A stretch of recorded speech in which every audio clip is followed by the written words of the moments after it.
school. He had not yet graduated, and yet they gave him employment. And we have thousands, millions of people who have graduated for years, no job. Yet you employ somebody who is still in school. We've seen cases where somebody will be employed with school sat into level 12. Where does that happen? Okay, one of our colleagues who became a senior staff union, who wanted to do things normally, who wanted to do things properly. The guy was up and helping a lot of people. Before you know it, he was completely retired before his time. So this system produced the worst of us. You see that people who has good hearts cannot, openly do what they want to do, because they know if they try to do it, they'll be pushed aside. Just like a lady told me, a good friend of mine who was trained by Patutomi. She became the manager of a bank. Now, when she resumed office, she noticed that they've been hiring a generator. And there's a big plant there. So she made an inquiry. She now realized that the plant has a little fault. She called headquarters. She told them about it, and they gave her permission to fix the plant. The moment she fixed it, that was what led to her sack. Till today, she says CDs. Each time I see her, I feel pity for her. This was a bank manager. I mean, somebody you like to associate with. Now she's selling CDs.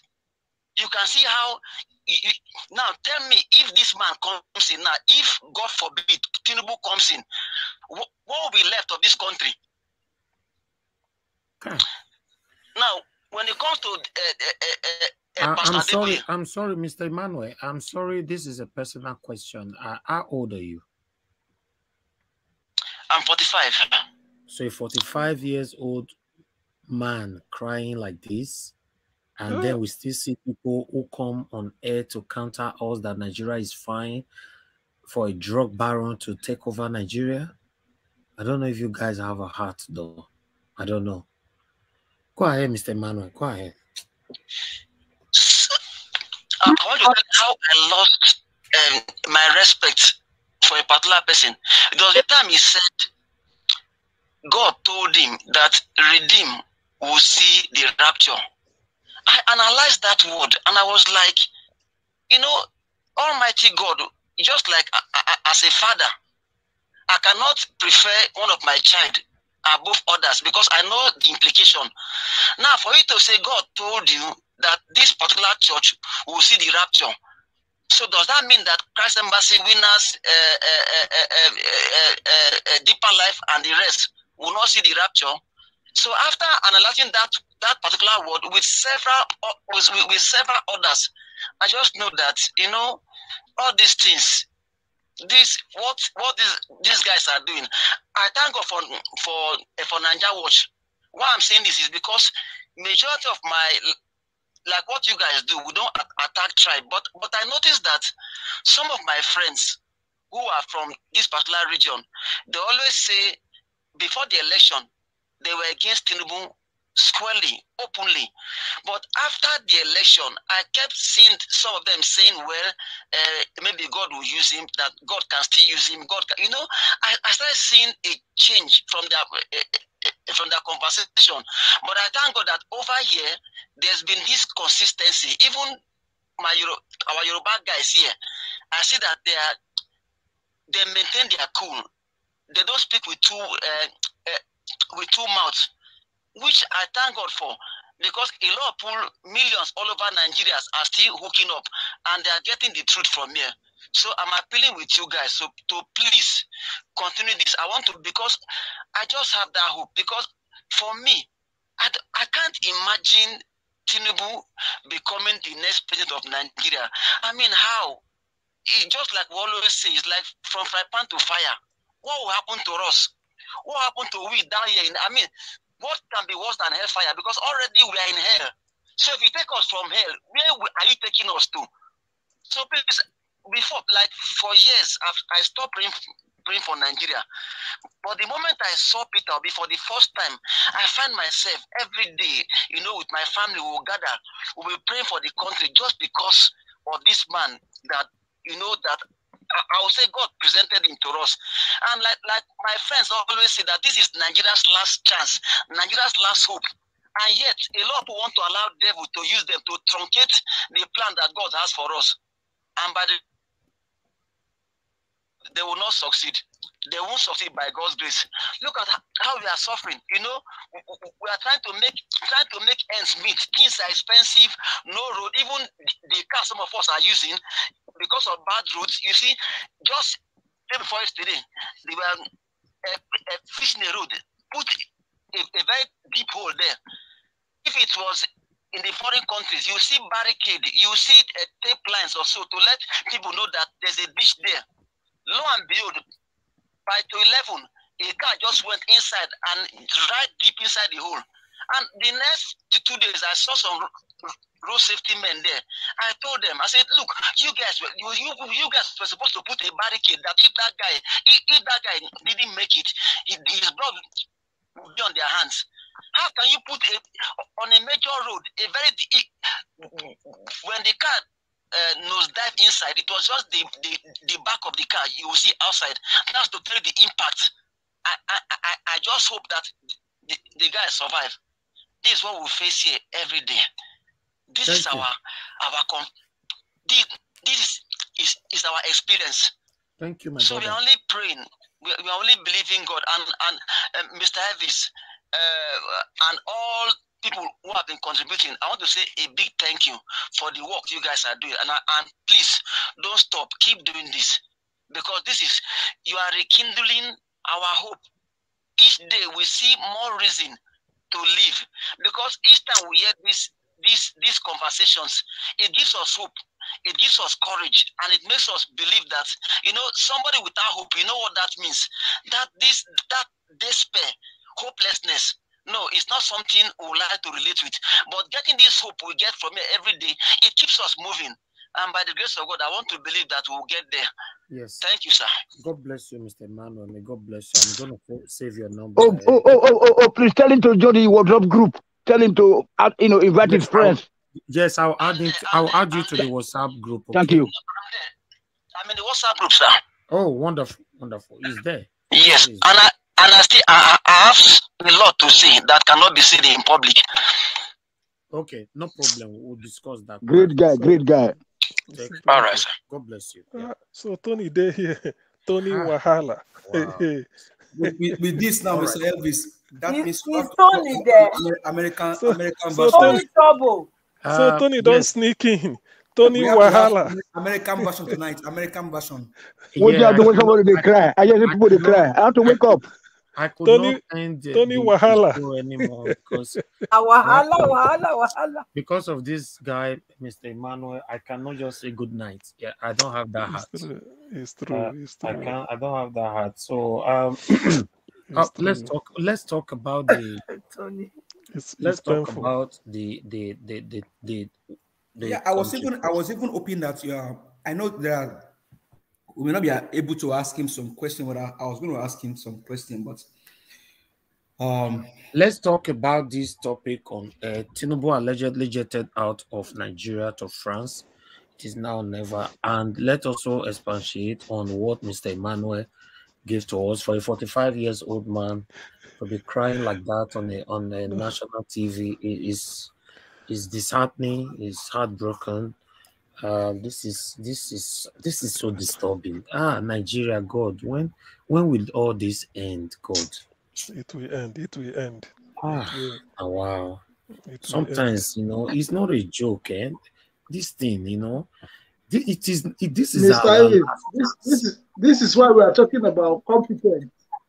This is why we are talking about competence. See, UK Prime Minister. It's not even a UK. Is citizen. It's an Indian. Yeah, but the guy is already saying that he wants to work with Tinubu now. Forget. No, let's not see everything. We are just talking about competence. We are not talking about competence. We are not talking about working with Tinubu. We are talking about competence. If he's competent, if he's competent and has compassion, he should not say he wants to work with Tinubu. He should never say that. Make una let Oga analyze further because you know you have to start from the sectioner that prevented them from my brother getting a job. That guy is working to develop. Yeah, he cannot get a job because he was competent, but he cannot get an office to work. It's not That's hypocrisy. That guy is working to develop their country. It's a competence. What competence is that? My brother, whatever thing he's doing it to develop UK. Whatever that guy is doing to develop UK. No, for me, I will not call him hypocrisy. He's doing it to develop UK. Why our leaders are not developing our country? They are being develop other countries. That's why they vote him there. And that's why we want Peter Obi. That's why we want Peter Obi. Make everybody face their country. That's what they're saying. Yeah, make everybody face their country, build your country. That is what we are clamoring for, Peter Obi.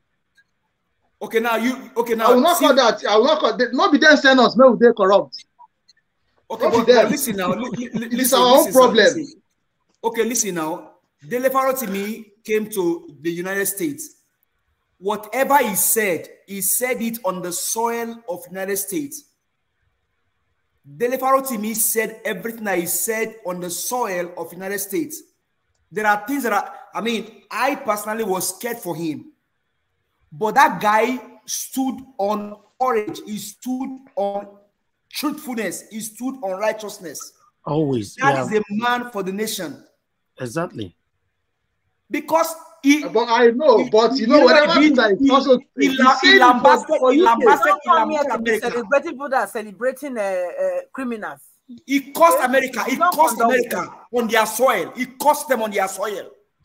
It cost America on their soil. America is a democracy. There's human rights. There's freedom of speech in America now. There's freedom of speech. So they know, even they will listen to him because he makes sense. I'm not saying, Dr. CM, that that guy was not afraid of anything. He was not afraid. Sorry, sir. If I may ask you, do you expect him to be supporting your country? You don't. So if you cannot build your home, you don't expect us to do it. So if our own leaders, if our leaders, which your leader? Is he not the one that congratulated Tinubu? You don't have no leader in Nigeria. You don't have no leader. You only have rulers. And you have rulers. You have wicked men. What I mean is that if our leader... What is that? You don't have leaders in Nigeria. No leaders in Nigeria. No leaders in Nigeria. What I'm saying is that UK has given that guy everything. He was born, sir. I quite agree. What I'm saying is that UK has given that guy everything. So why would he give them back? The same thing. Nigeria has given this thief, this our so-called leader thief. Most of them go free school. They are dwell on scholarship like this man. So they are dwell on scholarship. So they are not even ready to give us back. So to me, I just see those Western ones, and they are making business to develop where they are staying. Not that I'm supporting the evil that they are causing, but we should blame ourselves first. That's what I'm saying. Blame ourselves. You understand? That is why we want Peter Obi to be there. Yeah. All right. We should not blame them. Let's recapitulate on what Farotimi. That's how I very correct. You shouldn't blame them. Are we going to blame Amazon for selling Paco for 1999, something we have in our country? It's our fault. Exactly. It's true. Of course, it's our fault. We all agree. And now that we take advantage of you, it is you that needs to fix your home. If the house is divided, the house cannot be divided among itself. Do you know, Mr. Gospel? Do you know even that I will like a situation where if P2B gets in, he will go and exploit other country for our own benefit. That is part of leadership. Yes. Say P2B will go and exploit one other country and get their resources to develop Nigeria. Yes, that is leadership. That is what they call politics, international politics. Why don't we do it? Another country to go. How much is he going to spend over there? And they say he built Lagos. Built Lagos. He didn't build the hospital. Madam Victoria. Adewale tó pè níjọ́ Saturday, ó tún pè lẹ́ni. Now, wọ́n bí pé Tinubu ó kọ́ Èkó. Èkó tó kọ́ sí kò lè dúró mẹ́ láti gba treatment o. No. Ó ti lọ sí France. See, Adewale, you are hearing now. Tinubu, that you said build Lagos. He came back from France. Now he's back to France. You and your family are back there in Lagos. And you said Nigeria is good. Adewale that opportunity for France. So. And they say he built Lagos. He built Lagos. Man. Like that. They say the battery where we buy which for Lagos France don't run down. 4 hours to go to work, 3 hours to come back. You go to work, you use 4 hours inside traffic. That Adewale now, if you check him now, he's sleeping in that 10 hours. He's spending 10 hours in traffic. That's supposed to be one of the elite neighborhood or the good neighborhood. There was a day Ojo Kamimo Ikeja. That was the day I knew there was no drainage in Ikeja. By High Court, Ikeja. If it rained, it will be lifting all the houses like this. No single drainage in Ikeja. And Tinubu voted in Alausa. That means that is his neighborhood or something like that. I don't know. But he voted in Alausa. At Ikeja, there is no drainage. Life and direct, I'm telling you, is what I experienced. 4 hours we were in the rain. People. Jackie Soro, my sister. What about the day he's going to airport? Hold on. You guys are avoiding. The day he was going to airport, all road was blocked. Hold on, please, sir. You guys have avoided the fundamental question that the guy raised. The guy did say that he was not here to expose many things, how he feels. He said that particular session that decides everything is the root causes of everything. That he went to school, no job. You know what I'm saying? So right on, people.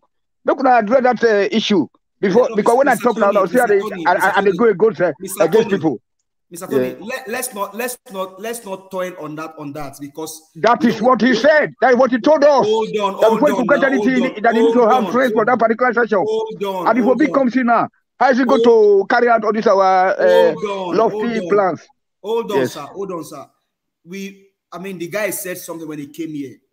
He said what you said, but he also appreciated the fact that this channel is not tribalistic. Yes. I understand where you are coming from. I understand it quite well. Yes. What I want us to understand is that the evil ones among us are the ones causing this problem. And those are the ones that we should go after. Yes. The evil ones among us, they are the ones causing this problem. And those are the ones that we Nigerians should go after and bring them down. Yeah. Okay, don't forget, say, Erufai, they are coming to they are the one that brought Tinubu in. Erufai, Lalong, and all these northern people. So what, so definitely, look at people that are coming. Fashola for what? No new names? All these Bajabi Amila, all of them. What kind of government is that? That's why I'm not supporting you guys. I'm supporting you guys since yesterday. You saw me? They let people to register. They let people to pick their PVC. What the hell?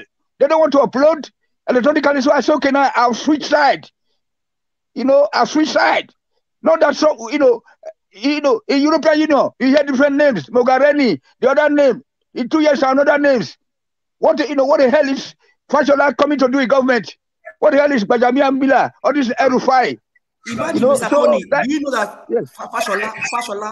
Fashola cannot account for 6 trillion naira? I know. Bomo, I know. That's why I'm saying that it's very difficult. And that uses constitution. Let's break the country up peacefully without a war. Thank you. Protect your vehicle from spills and messes with laser-measured floor models. Oh, who's playing something in their house now? Please. Off. Who is this? Yes. So it's very bad. You cannot get a passport. You cannot export cars any longer. You cannot export. You cannot export. You cannot export. I have many vehicles that are just waiting away here. They said that if you want to import, if you want to export to Nigeria, only a jack and a spare tire. in a trucks, so for that matter, trucks that are sealed up like containers. How can our people get something to, to help? I beg you, who are in charge? Custom, not them. Military, not them. Immigration, not them. This is not going to listen to how I want to survive. Sir, let me tell you something. I grew up in Lagos, and all my friends, they are very soon I will Yorubas. go start again. They're going to let go sleep. This session is talk and go home. So anybody who tired to talk, go home, go and sleep. So it doesn't affect me. So I'm not moderating it. We all are moderating it together. Okay, I just want me to go sleep today. So, you never tire. So what I'm trying to say is that sometimes when they want to bring tribalism about somebody, they might grow up with Yoruba people, and most of them are so loving people. So when somebody is bring, maybe because of the people he dwell with. So sometimes when somebody want to bring tribalism, something like this, we need to debunk it, because instead, if we don't, it will be expanding and lead to hatred. You understand? So this is what I want us to do as obedient family.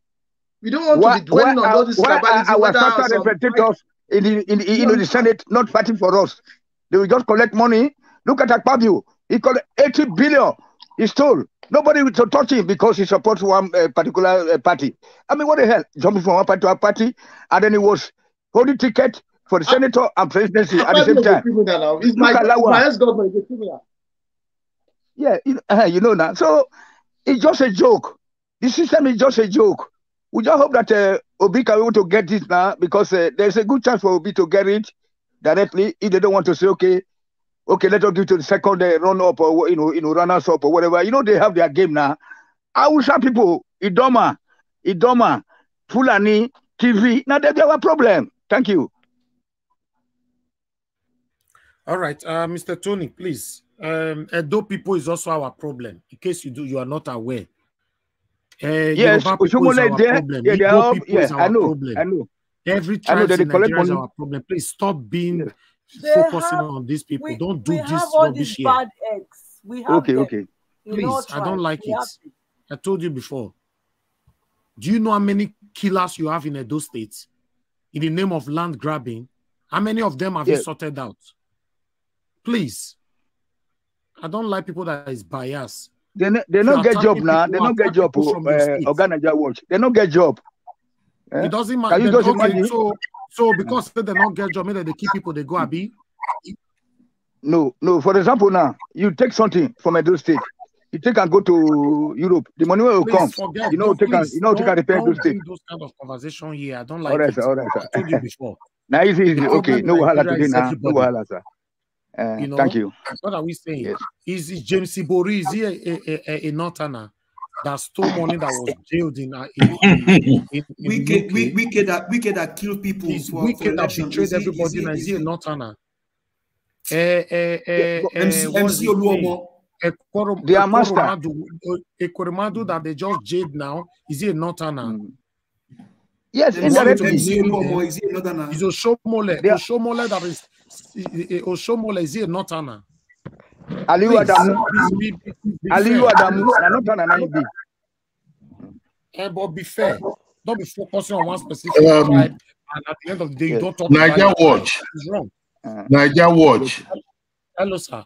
Thank you, sir. I will hope that we'll focus we major on the major instead of majoring on the minor. Our so-called leaders, and I say so-called in quotes, I'm 72 years old.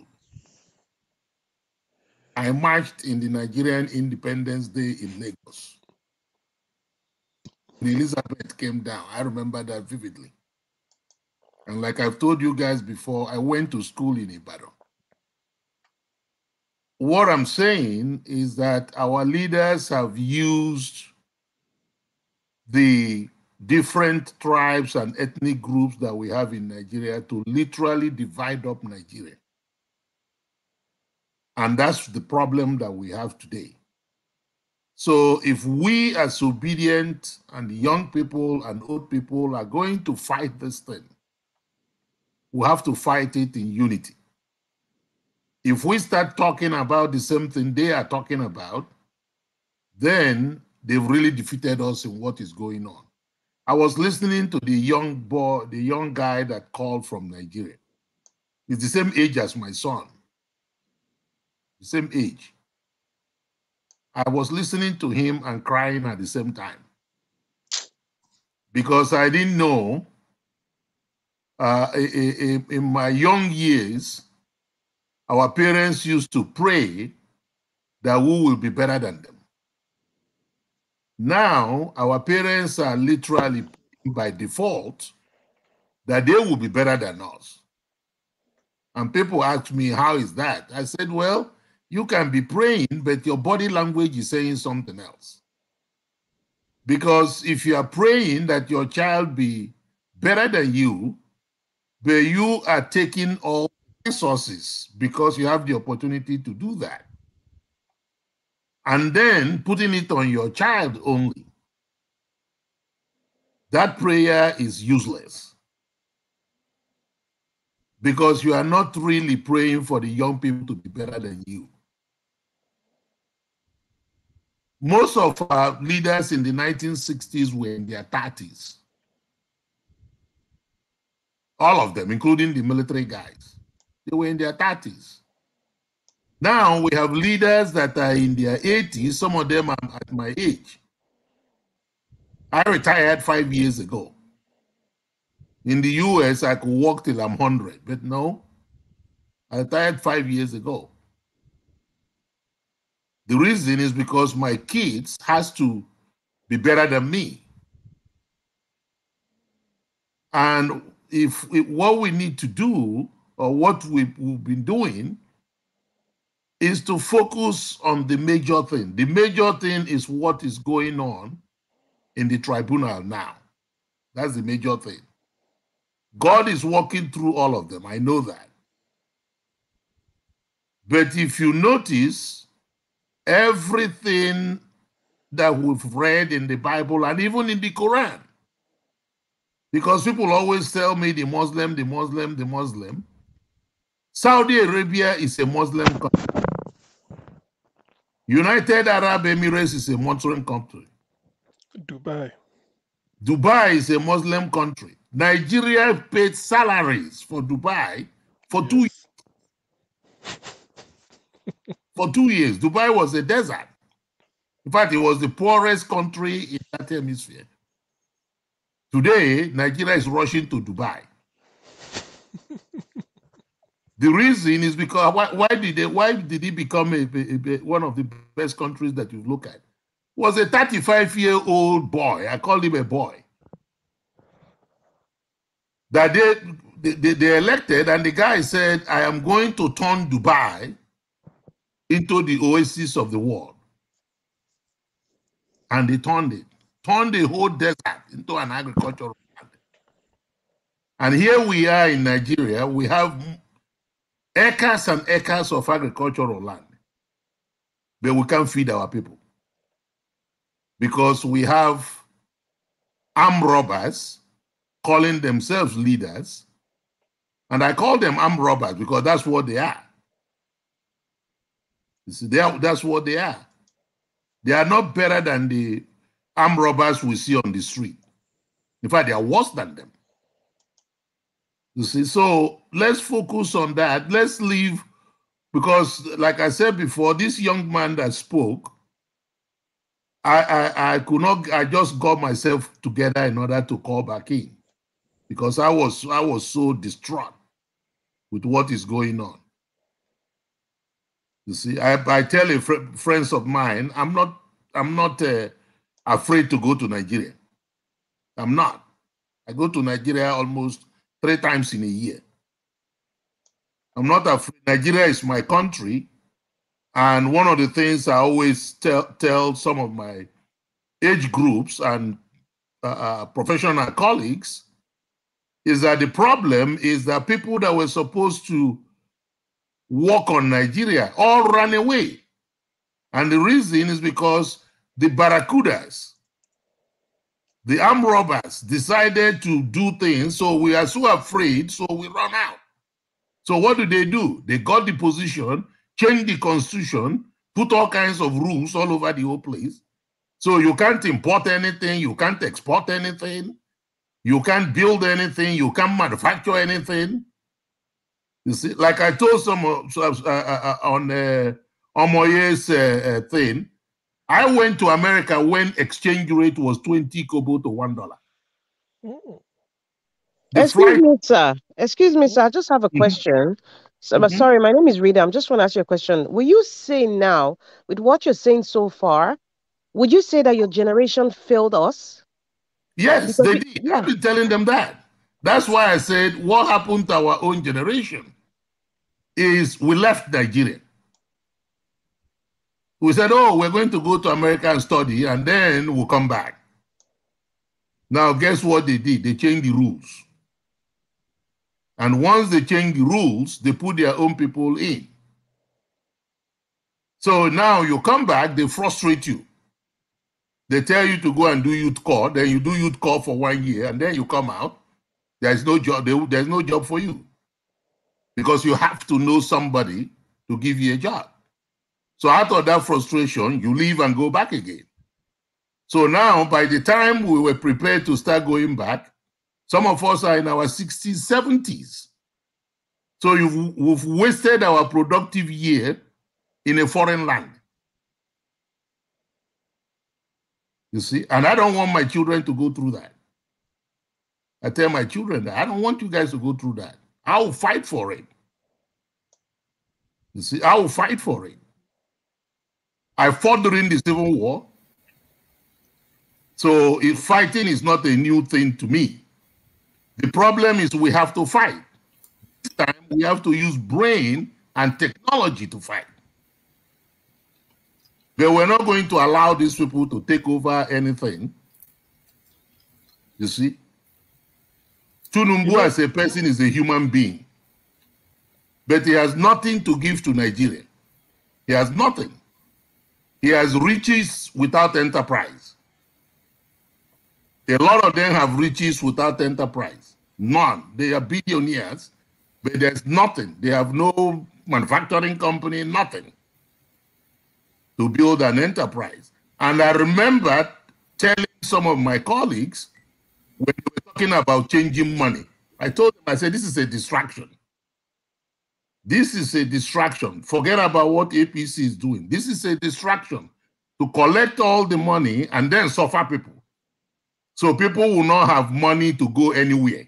And if you don't have money, you can move. And then the day of the voting, they say, oh, we don't want any car to move around. So now your polling unit is like 6-7 miles away. And how do people walk to that? So let's just focus on that. And I keep telling them, I said, we have failed these young people. So let's stop talking nonsense. You see, let's stop talking nonsense. I came to Nigeria before the election. And like I told some of you, we're part of the group that they call Diaspora for Good Governance. And we're raising money to start looking for young people we're going to put in positions. Some of the ones we sponsored, some of the guys you see in the Senate and the ones in the House of Assembly. In fact, most of them were sponsored directly by us in everything that they bought and so on. And we're still meeting. We're not going to just sit down and sleep. You see, so that's one of the reasons I'm trying to encourage you guys. Don't get distracted. All these Keyomo and whatever them is just distraction. And that's why I like Obi is somebody I've known for years. You see? I've got a question for you, sir. Yeah.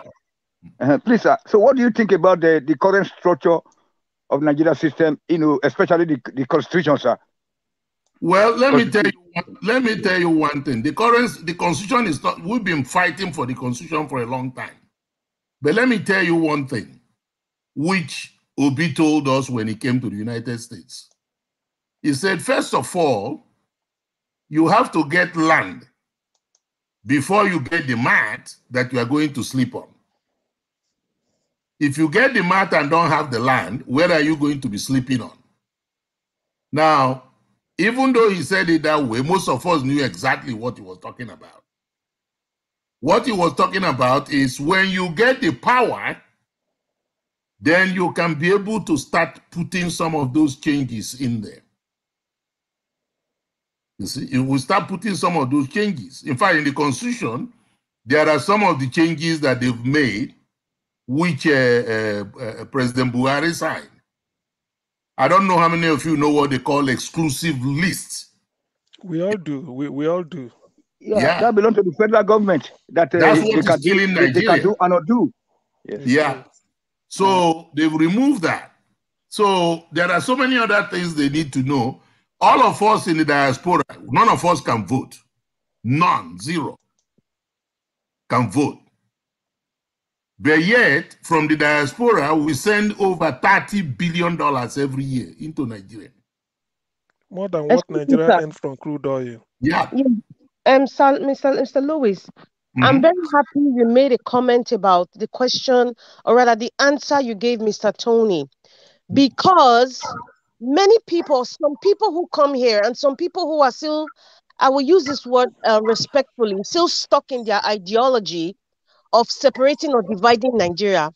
They just say it seems childish when you say that, because what you just said, you need to have the authority, the power to be in Aso Rock to make these changes. That's what a lot of people don't understand. So I'm very happy that a man like you is telling people that's agitating for all sorts of things and talking about dividing the country or separating the country. It can't just happen like magic. We need Peter the Rock Obi as president first before these changes could be at least addressed. And if it needs to change, it will change.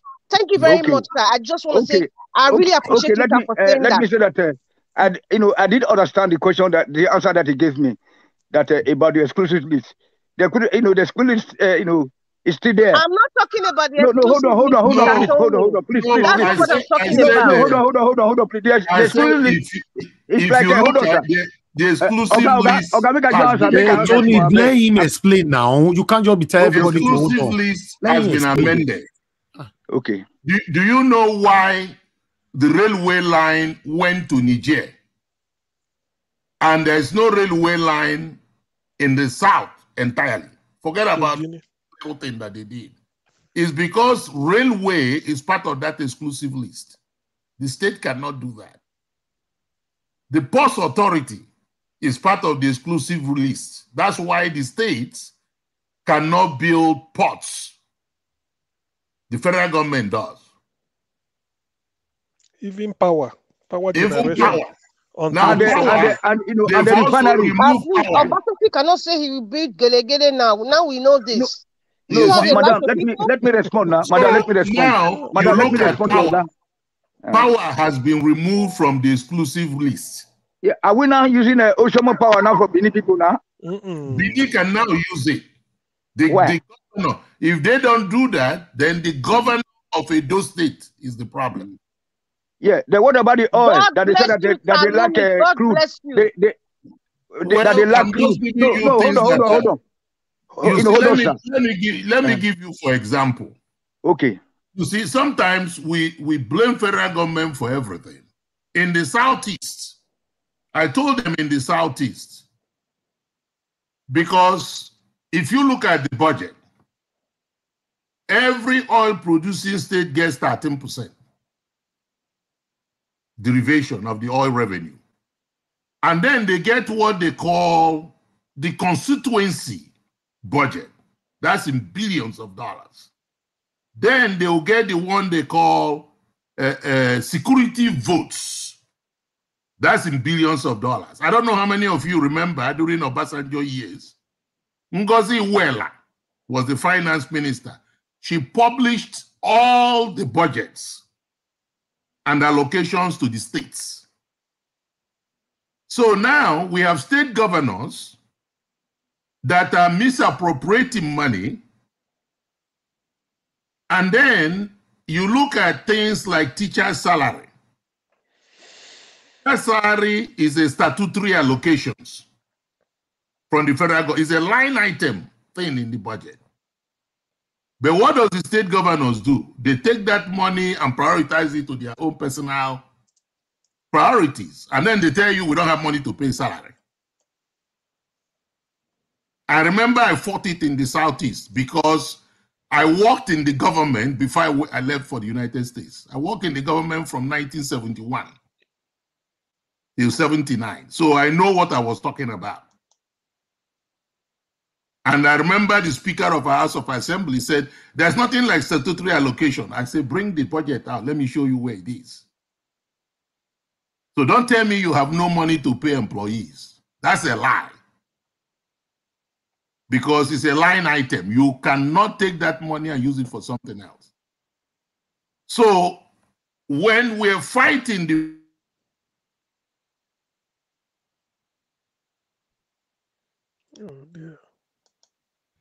Okay, we lost Mr. Louis. Okay, he will come back. Mr. Tony, you wanted to say something. Yes, sir. Yes, sir. Thank you, sir. So Quiet. I was saying that all those, those. Okay, let me hold on for him. Hello. Yes, yeah, we are with you. We are with you. So we need to focus. That's what I'm saying. We need to focus and get the mandate first. Once we get the mandate, then we start looking at, okay, who are the people that are going to use President Peter Obi to be able to do what we're talking about now. But if we don't get the mandate, and we're talking about all these things we're going to do, you can't do that. If Tinubu gets in, God forbid, I mean, you've already seen all his cabinet members. You've already seen the transition team. They are all the same birds of the same feather. What they just do is, it's like what I used to tell people, PDP and APC, there's no difference. It's like getting a coin, and they are just part of the same coin. And people say, no, they are not the same. I say, no, they are the same. Because it was people that left PDP and the AD that formed the APC. Those are the two groups that formed the APC. So you can't expect anything good from them. So the fight here is to get that mandate. And I'm really glad with what is going on in the courts, because I'm calling Abuja to talk to some of my people down there. There are people from the diaspora for good governance. Some of our people are down there and feeding us back with information. We had a meeting yesterday just for that. So we're doing the whole thing from every side. You see, we can't get tired. This is not the time to get tired. Our principal told us it's a marathon race, not a sprint. And they keep emphasizing it. You see, that is a marathon race. And he knows what he's doing. He's not tired. I don't know how many of you saw him at the tribunal. He was laughing and joking and going around all over the whole place. When he left the court, the mob of obedient people didn't allow him to leave the court. They had to smuggle him out of there, you see, because there are people on the ground. It's just that they are keeping quiet, following the rule of law, because that's very important. We cannot be saying that people are not following the rule of law and we are not doing it. No, we have to live by example. You see? So please, what I'm saying is let's focus on the main thing. The main thing is to get this mandate. Okay. We get the mandate, all other things will fall in place. Thank you all for what you are doing, and may God bless all of you and your families. And Niger Watch, thank you again. I know, like I said before, it's a very difficult thing. Thank you, sir. Sometimes you lose a lot of sleep just to set this thing up. So it's not as easy. People will think it's easy, but it's not. Exactly. We are going to be supporting you as much as we can. We know. I've sent your your link to a couple of my contacts in Nigeria. Thank you, so that even in the United States here. So I just keep to I'm encouraging you, don't get tired. We're not going to get tired until we get to that promised land. Our mandate. Thank you all, and God bless you all. God bless you, sir. I guess one or two persons wanted to ask a question. Yes, a question. Yes. Sorry, I know. Just to pick you back on the DGG, Diaspora for Good Governance. You said you sponsor people. What I want to find out is, I know it's pretty, like, you know P2B, you know his character, you know what he's made of. Such a man, you can happily sponsor him or any person. These people, you people normally sponsor to go into government and change things. Do you vet their character? Is it based on recommendation or somebody it's just come and No, it's recommendation. And sometimes the recommendation comes from P2B himself. Okay, and so far none of them come to address us. They'll come and address us. Okay, so far none of them has disappointed. No, none of them has disappointed. Okay, all of them has. I mean, the young guy that was elected in was that in Plateau? Yeah. Well spread. Materials, everything. Yep. You see? Uche, what they call him? The young lady in Oka that was dean of. The Lillian, is he? Lillian, yeah, the professor. Yeah. Okay, I had yes, I can take you up on that. I had Victor message when they were going around the campaign. He said, "Look, we had to. She was recommended. We had to go to university and pull her out to come." Yeah. Okay, they have to pull out. Most of those things are recommendations that come to us. She won under level, a professor, very young lady. So what we're doing with the good governor, that's why we didn't call it Nigeria for Good Governance. We're trying to expand it to almost all African countries. And we're just focusing on Nigeria first. Because if we get Nigeria right, other African countries will be much easier to follow. But if we don't get Nigeria right, we can forget the rest of them. Because they're looking up to Nigeria. So, like I said before, let's just focus on getting that mandate. Once we get the mandate, then we focus on the rest of the thing. And P2B is very good at picking people. I remember in Anambra, that was the same thing. You see, we helped him a lot in Anambra when he was running and all those. It's not one of those people that will beg for money. He doesn't do that. See, he doesn't do that. But what we do is we look at, okay, what materials does he need? You see, and we're always in connection with his chief of staff, Valentine. I've known Valentine for years. You see, so they tell us the candidates, and then we focus on that. Right now, we're focusing on Imo,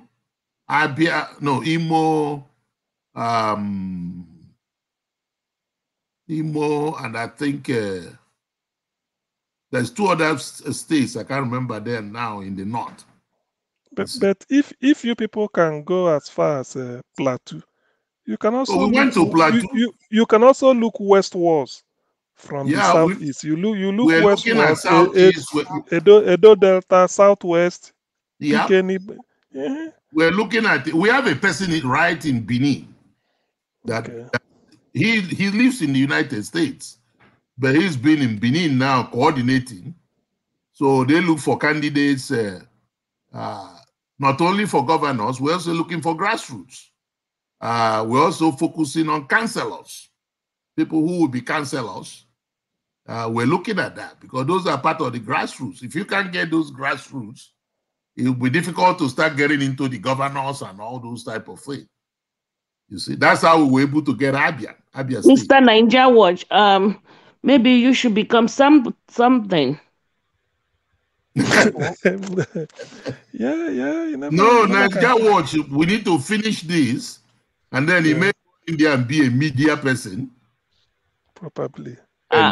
It will be chopping our money. No, not media. Let him go and be a governor. He'll be chopping our money. He'll be asking for press dollar sign. Yeah, no, don't put him like that one. No, governor is better so that we can go to advise him on what to do. We tell you to tag the roads. Yeah. Make the road. But I just want to say, thank you, Okay. sir, for trying to rewrite the wrong. I got something to say. And also for the mandates, in my own opinion, I stand to be corrected, or this is everybody with their own view. So far, I think the judiciaries, they are doing the right thing, especially with what happened yesterday when they rejected Agbado's representative. That was a good move for me. That is telling me that I don't think they are going to dance to his tunes. So hopefully, if he doesn't show up tomorrow, it's just going to be a clear case, I believe. Well, but you know that's how Tinubu does things, right? I know it's sneaky, and I always tell people he's a smart guy, but they're like, yeah, don't say smart before they attack me. No, you see, he's a very smart guy. The question, God bless you, sir. Where are you applying the smartness? Have you ever seen a little child that steals, and you start talking to that little child, you find out that child is very intelligent. God bless you, sir. The question is, how do you get that child and shift them into things that are positive? Our principal talked about it when he was talking about the Yahoo boys. Yes, thank India, you. for example, was the Yahoo boys. India was where most of these things started. But the Indian government figured out a way to redirect those. So rechannel the smartness somewhere else. The smartness. That's why you have all these .com and all kinds of things in India. You see, even including their hospitals. So it's the same thing here. I am enjoying you, sir. He didn't channel it. You see, thank you. Every one of us has good. When I say smart, they're like, he's not smart. He's not smart. He's not smart. Yes. Every one of us has good and evil. It depends on the one we nurture. When we nurture the good comes out. When we nurture the evil comes out. You see? That's why I don't know how many of you have children, but if you have children, sometimes you find one of your kids beating up his sibling. And then you as a parent will jump in and say, why are you doing that? Don't you know it's bad? And all those type of things. It's the evil part that is coming out. And if you don't control that, that will continue. You see, to go on. That's his own thing.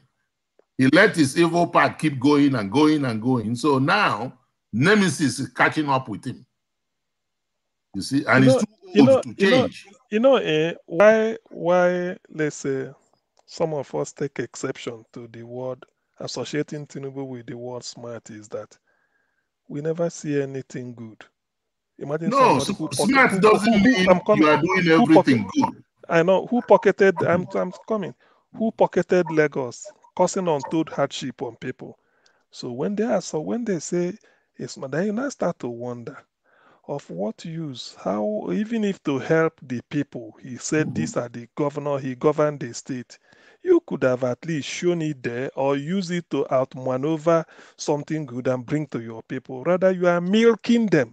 Okay, let me ask you this question. Well, people that milk people are smart people also.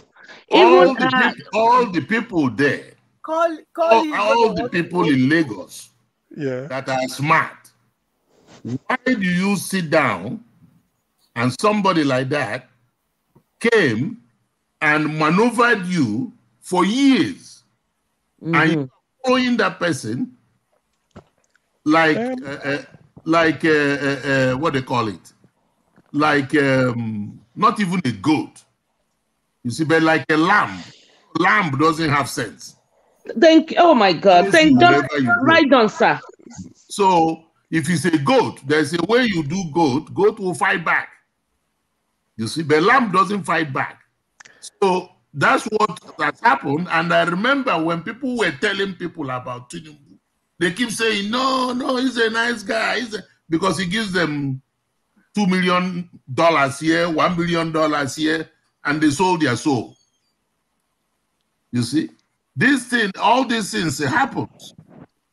When Jesus was on earth, what did he do? He made Jesus. He made Judas Iscariot, the most bright guy. He made him what? The treasurer. Man, Wasn't I'm him that enjoying you, betrayed sir. him? He betrayed him. Peter was the trusted apostle. Peter said, I will not deny you. I won't do anything. Well, oh my God. Who are the people that actually stood by Jesus? It was women. The women run away. You are talking wisdom. When you look at the whole thing, you see, say, for example, I'm from Anambra State. I remember when Obi was going to court, we were the one that supported him. The clergy, everyone was telling him, no, just leave it alone. That's the will of God. And he told them, no, it's not the will of God for children to be suffering. But those clergymen forgot that his older brother is a reverend father, his older sister is a reverend sister. So you are talking to somebody that has those singing to the choir in his house. So he told them no. Now, when he won the case and came out, that's why Ngige was warning Tinubu. He was warning Tinubu, but Tinubu didn't listen to him. He said, you don't know whom you are fighting. This guy will not give up. Mostly when he knows it's right. Sir, I think he listened, though. I think Tinubu listened a little bit. And you know why I said that? I think that was why they intentionally put him on the third position to deviate him from fighting back. But they don't know who he is. They don't know who he is. They don't know he's a Kote. You see, you have to know what you're dealing with. You see? I'm very happy for your submission tonight, sir, because it seems to be you are the only one that speaks my language. Please allow. Can you allow him to give us more information without interruption? Thank you. Yes, sir. With what? Now the question, one. Well, I was asking a question. They said I should not interrupt him, so maybe we should let him talk. Otherwise, I want to go back to my question. Yeah, but the thing I'm saying is we need to, like I said, emphasizing, we need to focus on the main thing, because that's what Obi himself is focused on. You see, he's focused on that main thing, very focused on it. He's not focused on any other thing. He's not focused on any distraction. You see, he's not focused on any distraction. He's focused on that main point, and all these principles, his lawyers knows that. You see, his lawyers knows that. And I believe he's going to get that mandate. Amen. In Jesus' name. I believe he's going to get it. Me too. Because this is not the first war we've gone with him. The one in Anambra is like Nigeria. We have a lot of barracudas in Anambra that were just getting money anyhow. If you don't mind me asking, if you don't mind me asking, do you think yesterday when they were doing this, something crossed my mind, sir. Do you think any of our lawyers will have collected bribe from Tinubu? No. Thank you. Right. No, okay. not those lawyers that I know. Can I have a circumstantial question? But the thing I need to caution us about is the same thing I cautioned before the election. When they were talking about INEC is going to do this, INEC is going to do that. And I said, listen to me. Let's keep our eyes open. These people are going to rig this election. And they said, oh, they are going to use this technology. And I said, look, they will turn those things off and tell you it did not work. I said, I've seen a lot of those type of things. So, and they said, no, I mean, with the technology. And when this thing started, I was awake until 6 a.m. in the morning. I was awake when they handed over Tinubu the certificate.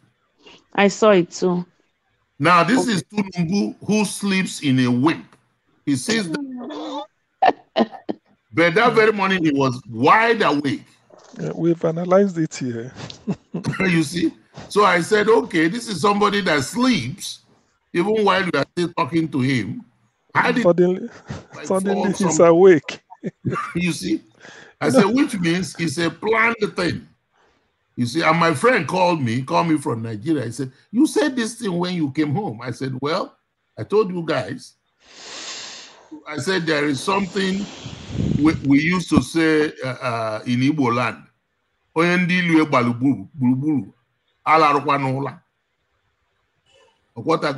So if your enemies are surrounding you and you go to sleep, now you are in a horrible situation. So here we have all these barracuda surrounding us, and we said, oh, the INEC has said we're going to use this machine and do it this way and do it that way and do it the other way, and everything will come out fine. So what happened? We went to sleep. And then by 4:30, oh, Tinubu is now the president. And people say, how did that happen? Well, normally, evil spirits move around at midnight and early in the morning.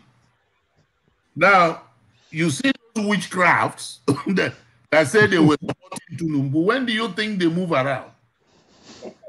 So Tinubu is a witchcraft. It's part of their clique. I mean, if you are not a part of witchcraft, will people come to your anything you are doing? No, they won't come. They came that group. Eh? Okay, you see, people don't associate those things. They think it's a playing game. We are actually in a spiritual warfare as it is. That's what we are in. All right, let me, Tony Africa, you wanted to say something earlier on? Yes, sir. Yes, sir. Go ahead, ask your question now. And yeah, anyway, I don't want to ask too much again because what I was trying to say is that I'm seeing 2 clocks in the progress of the nation. First of all, this constituency project money that are being handed over to these so-called legislators, those people that they call senators, all those useless honorables. Why can't that money be channeled towards ministries of work, ministries of education? How do you expect to do that? And then my second question is that all these ex-governors that are vacating offices, and then that are still going to be any hundreds of billions, as salaries, even though that did not perform at all. I mean, you see that the country is total, and then that is the exclusive list that is not even. I mean, and then considering the fact that we don't have a national census to prove that see whether we're actually more than people of the North, how are they going to play out with the useless constitution, sir? Okay. Thank you. Thank you. Well, like I said before, it's first thing first. You see, we can't do anything unless we have the power to do it. Exactly. And let me use Anambra State as an example. Anambra State was a very case study issue. Because I remember all the governors that was coming to the US to tell us that we have to do this. And we, the Anambra citizens, we were contributing money. And then finally we decided we were going to send a delegation to go and see what was going on. And then we went, that's when the eyes opened. And we decided to start saying, okay, we need to look for somebody to run for governor. I remember when Obi was recruited, Obi refused. He said, nope, I don't want to deal with this politics thing. I'm fine with being chairman of the Fidelity Bank. I'm doing very well with all the boards that I'm in and all those type of things. Because they went to Barrister Nwabeze to be the governor. Barrister Nwabeze said, no, I'm 62 years of age. I'm not going to find a young man, which is wisdom that he used there. And they asked him who. He said, well, let me give you 2, 3 names. Say number 1, Obi. Number 2, Obi. Number 3, Obi. Go and find him. If you find him, let me know. That's how Obi started running for governor. And then when he went in, do you think those people went went to sleep. That's why Obi keeps saying these people are going to fight back because you are going where they are getting their money to eat. So now you are going to close that area. So they fought back in Anambra State. I remember that vividly. They fought back, but we told him, no, we have to fight back. If you, most of you remember in those days, they locked a governor in a restroom. And we dealt with that family that locked the governor in the restroom. We dealt with that family. The Anambra citizens in diaspora. So until Obi got that mandate to be the governor of Anambra State, that's when things started changing. At this time, I was telling you, no schools, none, zero, were open. The schools have been closed for 2 years. He came, he opened up the schools, paid the teachers, paid gratuities, pension. He said, this is what I'm going to do. I'm going to cut the salary. In those days, they used to kill one cow every day in the government house. He chopped all of them off.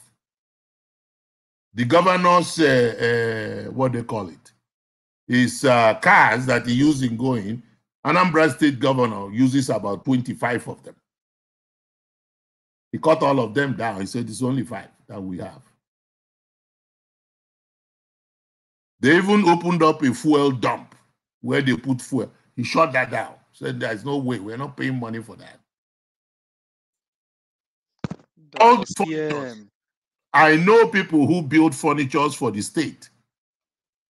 He never bought any furniture from overseas. He used the cabinet workers that are in the state. All these young boys that have their own cabinet place, he went and called them. Do you know how to do this? That one say yes. Okay, tell me how much you are going to use to do that. And you tell the accountant, write the check, give it to them. If they don't build it, we go and arrest them. The kids will go, they'll build the bed, the tables, everything. None of them were imported. He said, we have people that built it in Nigeria. We're not going anywhere to import it. And then he went to Inison Motors. Paid that guy, I can't remember how many billions of naira. So this is how much you for all the cars. Produce them. That was $5 billion naira. Yeah. Produce them. He paid them in advance. And that's what supported that man to be able to expand his company. Now he has second plant that is building other cars and all those. He's building luxurious buses now, trucks, all kinds of things, fire service vehicles and so on. So what am I saying here? What I'm saying is we have to get the power first before we can start implementing anything. We can't turn Nigeria around without the power. So once we get that mandate, Nigeria will start seeing light. Right now, we're in darkness, and we have to be the light of the nation. There's nothing else we can do. You say, well, why is that? Because our generation that was trusted the same thing we have here, that generation, what did we do? We dropped the ball. Because it's a relay race that we're in. So we dropped the ball. So now we have another generation. The question is, are we going to let that generation go? Or are we going to fight for our country? Because we don't have any other country. If we're going to fight for it, which I think that's why everybody that is on these Niger watch is on there. Everybody wants a better Nigeria. You see, where everything works. Okay, thank you, sir. Thank you very much. Thank you very much. God bless you all. Sir, I don't know if you could take a question. Sorry. Can you take a question? Let me. Well, I can take a question, but Niger Watch is moderating the thing, so. Yeah, I think I think it's a Let me see. I think Gija Breadman wanted to ask a question earlier on. Okay. Gija okay, sir. Breadman, please go ahead, sir. Yes, thank you very much, sir, for the insights. Please, considering the fact that you have said earlier that you have some of your colleagues back in Nigeria monitoring what is going on in the courts.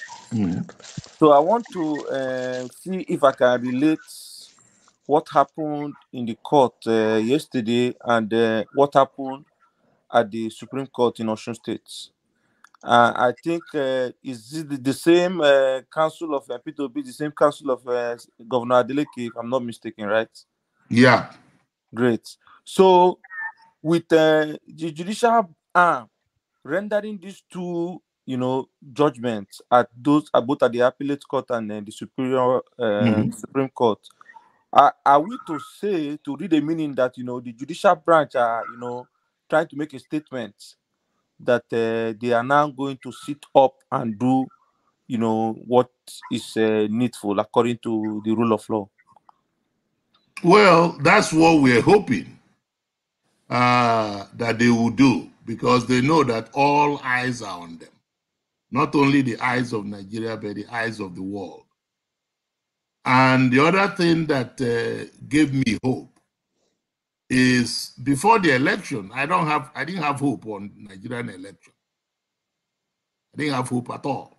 Because number one, I didn't trust INEC that they would do the right thing. Even though they were saying all the right things, I was looking at their body language. Did they really mean what they're saying? Or they just saying it so that it sounds good in the ear? And now we find out they didn't really mean what they're saying. But the thing that gave me hope is when I was watching the elections and they were talking about Abia State election. So I keyed into that to see what it's all about. And then I found out that Professor Oti and the lady is from Ebonyi State, the vice chancellor of the university in Owerri. So they came to bribe her, give her money so that she can rewrite the results. And she refused. And they put her all kinds of pressure and she refused. And she even stated the thing. Even the INEC chairman was putting pressure on her to change the results. And she said, no, I'm going to report the results I have here. When I saw that, I said, oh my God, we still have people in Nigeria that can stand up for the truth. So, and I was telling a friend of mine, I said, this lady's action will affect a group number of people in any of our elections or even our judiciary. Because they've seen how people reacted to this lady just for her truthfulness and straightforwardness. So that gave me hope. That one action gave me a lot of hope that we might have more people like that that will stand up for the truth, you see. So that's where my hope is in terms of what is going to happen. The judiciary will do the needful. But we have to watch. We have to keep watch. We are not going to sleep. We're not going to sleep. Yes, I don't know how many of you know President Reagan of the United States. When he was going to negotiate with Gorbachev, which is the president of the Soviet Union at that time, he said, I'm going to trust but verify. Yes. Trust but verify. We trusted INEC, but we never verified. And that's where they took us on our ways. Because if we are verified, they won't take us on our ways. You see, they won't take us on our ways. So this time around, we're going to trust. Yes, the judiciary have said what they are going to be doing. We will trust them, but we will keep an eye on them to make sure they do the needful that they said they were going to do. They said they were not going to entertain any technicalities. Good. So if Nairobi, I'm going to, because I had to verify that. I had that in one of the, what they call it, social media. So I said, okay, let me verify this. So I called my cousin in Abuja. I said, this is what they are saying. What are they saying in the call? He said, yeah. They said the chairperson said that there won't be any, they are not entertaining any technical, because that's what they use in deferring cases. They are not entertaining any technical transactions there. I said, oh, that's great. At least that's one major thing. But that doesn't mean we should go to sleep. It means we need to be awake. If you are going to fall asleep, get something and put in your eyes so that your eyes will be open to see what's going on, because we're going right down to the deadline. See, they're going right down to the deadline. And I pray that the judgment will be in our favor in Jesus' name. Amen. Thank you all. Thank you. Thank you very much. Thank Sir. you very much, sir. Thank you, sir. Okay. Very, Okay, very brother. uplifting tonight. Very, very uplifting. In We fact, really do appreciate you, sir. Thank you. Yeah, Mr. I actually was. Mr. Everybody Louis hold has on. always been Everybody, wonderful.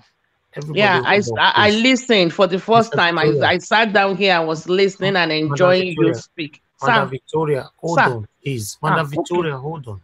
Okay. I didn't hear you. Okay, sir. Thank you. Mr. Louis, I want to appreciate you, sir, for coming in to educate everyone for us this evening. This means a lot, especially on this journey that we are right now. We needed this kind of sensitization that can illustrate and strengthen us, direct us in the right path. I like this. It's a great opportunity to have you here, sir. So please continue to join us and guide us, on what we are doing here. Appreciate you, sir. And somebody wanted to talk earlier on, I beg. Yes, I wanted to hold on. say something for people where they talk when other people they talk. This our senior uncle now that came here said that he worked for the Nigerian government between 1971 to 1979. Last that time, this somewhere for inside heaven, inside. So we need to understand that sometimes when somebody is giving us vital information, because what Nigeria Watch is doing in this journey so far at the stage we are, we needed somebody that is from the inside and he knows why he came here today. He has been watching Nigeria Watch. So please let us be calculated and move in the right direction, especially asking some questions that are not in the direction that we need to be going. All questions are good, though, but there are sometimes you will reserve some for later.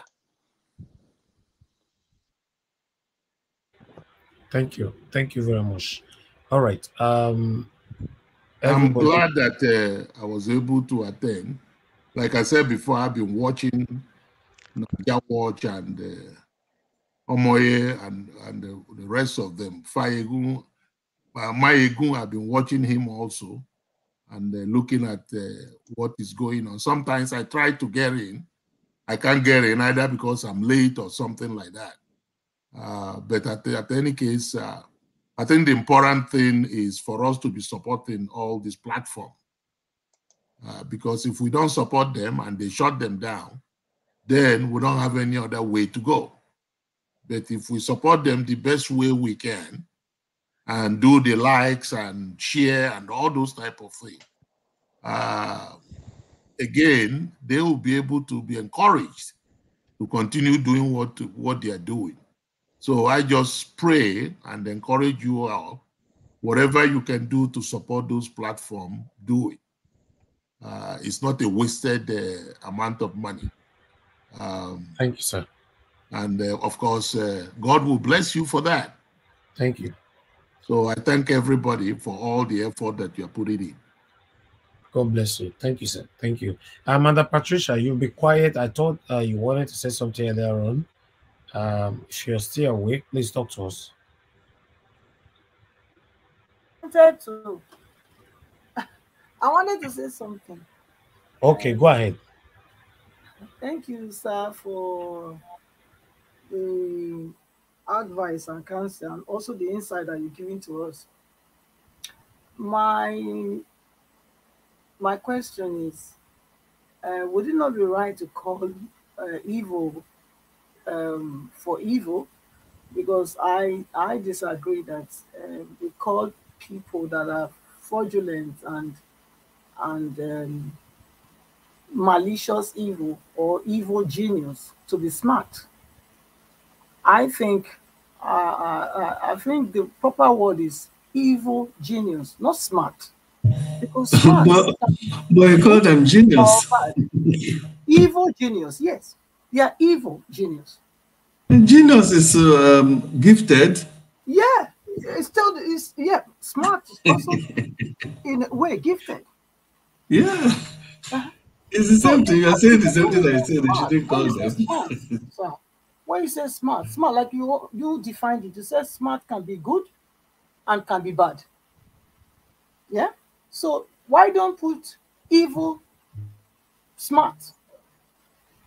So we know which smart you are talking about, or we are talking about. Because we can't say they are dubiously smart. There's good smart and there's bad. Mother, you for ask a guy good question. Nobody does say smart. Tinubu is a smart man. Pero don't get a house. You don't get family. Where you fit say my cousin. Like when if you go to Benin, you see my family. You go to any other local government in Benin, you see my family. But this man don't get family. You say no smart?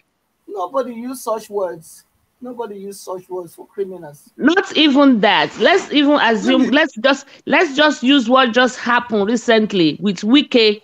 Look at the way he used Wike, and now he embarrassed him. He used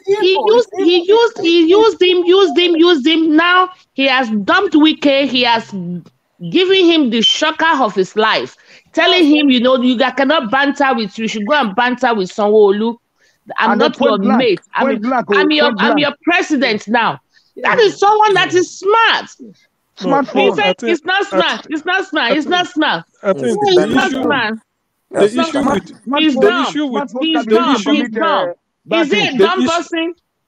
the issue with Wike is this. The issue with Wike is this. Wike went to town that he has rigged River State for APC. But before Tinubu's arrival to River State on official visit, the news is all over the place, even on INEC server, the one they uploaded, that Labour Party won River State. So what face will now Tinubu be in Rivers and be promising Wike? We just trying to tell him that, look, you didn't do anything and you are claiming. Now look at even INEC has even vindicated Labour. So what are you talking? So if it had been a case of INEC uploaded the result and APC won the way it is, then maybe Tinubu will now decide to say, okay, let me play this guy and tell him that, look, you can't get something from me. That will now be, if you interpret it that way, that is using. So in this case, Tinubu did not use Wike because Tinubu did not achieve his result. Do you understand? Tinubu did not achieve as far as even INEC, which is APC establishment, did not even support what the claim. So Tinubu, Wike just went to town ahead of his time to go and brag, not knowing that INEC will upload the result to say that, because Tinubu will now say, why should you now say that, what are you coming to bargain from me? Your state, you didn't deliver. Look at what INEC is showing. So in that case, even an embarrassment on Wike. So to that extent, it's not that I wouldn't say Tinubu used Wike, because if Wike messed himself up, so Tinubu didn't use him. My brother CM, look, my brother CM, this Tinubu is still very good friend of. They are just deceiving you guys. They just try to gaslight you guys so that now to say that they correct. They not correct. Maybe the part of the smartness what we talk about, because right now is openly, disowning Wike before the whole world. It's lie. Yes. But behind the scene, they are working together and say, you don't see them. They don't, what? I don't think so. I don't think so. You don't know what it's called smartphone? Smartphone, I be Tinubu smartphone. You can use it to do good things. You can use it to do bad things.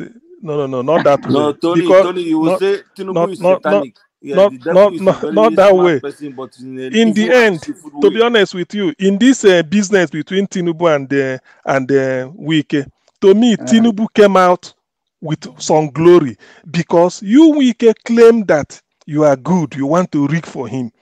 Then you came out even before they say, I've rigged, they have announced. Only for INEC to even upload a different thing that supports labor. So it is now, Tinubu will now be wondering. But you say you rig for me, now look at what is happening. You messed yourself up. So that's why even then, Wike should have shamelessly kept quiet. He would have said it behind closed doors. Maybe when they are walking along the corridor, he will say something. Than to come there and announce that this. Then Tinubu messed him up. So in other words, Tinubu is having upper hand. My brother. The Northern people say they don't want him. They bring like one. The man say now he will be president. All the Osibajolo of them, they terrorize this guy. Then the man say now he will be. Then they still do something. Then he go to Abeokuta. He said that now my old turn. If you do nonsense, I will tell you now who they for Afro Rock. Maybe, probably, allegedly. I mean that guy is a tough guy. Yoruba don't like him. Nobody like him. But he's still the person that I mean, that guy is smart. You have to. Why are we not asleep now? It's not because of Tinubu. No, it's not necessarily. I didn't see even that. Even Rufai acknowledged it and said, give it to him. Tinubu is a city guy and he knows how to play the game. He's smart. Shabi Rufai is our guy. Shabi Rufai is our guy. Rufai is great. Rufai even gave it to him. When you come to the platform and you don't want to use some certain ones, it's a fact. You like it or leave it. No, but it's not in dispute now that Tinubu to go and rob a bank. Do you think it's easy? God bless you. That's what I told them the other day. They were all they threw me alive. They threw me alive. They're like, yeah. They just stop. It's just no, you see, you didn't finish. You didn't listen to what Gingerbread Man was saying. You didn't listen to me. He said he's a criminal, not smart, isn't it, Gingerbread Man? He said to rob a bank. He's a criminal. Smart man. That's Smartness to rob a bank. You need to be smart to rob it, to successfully rob a bank. God bless you. All this. Do you think Hush Puppy is dumb? Hush Puppy wasn't a dumb. You think to rob is easy? I used robbing a bank as an example that day. They were all showing me. This Elvis will tell me, you give me headache. Then where is Hush Puppy now? I used the word smart. Then where is Hush Puppy? Don't use it here. Don't use smartness on the platform. Then where is Hush Puppy? No. Where is Hush Puppy then? CM, please. Victoria, please don't ever use the word this Elvis in this platform. Don't dare. Please. That's a height of disrespectfulness. I don't take that rubbish here. Please control yourself. What kind of privilege is that? I just said I'm sorry. I didn't even know I was muted. I'm sorry. I don't like that. Please. Everybody can talk. Let's argue to learn. We are not here to argue to disrespect anybody. I just said I'm sorry.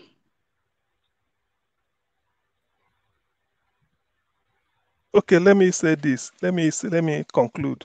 We'll soon sleep. I feel that Hush Puppy, look at where he ended up. I don't like that type of smartness now. Assuming he didn't end up where he's ended up, one can say emulate him, he's smart.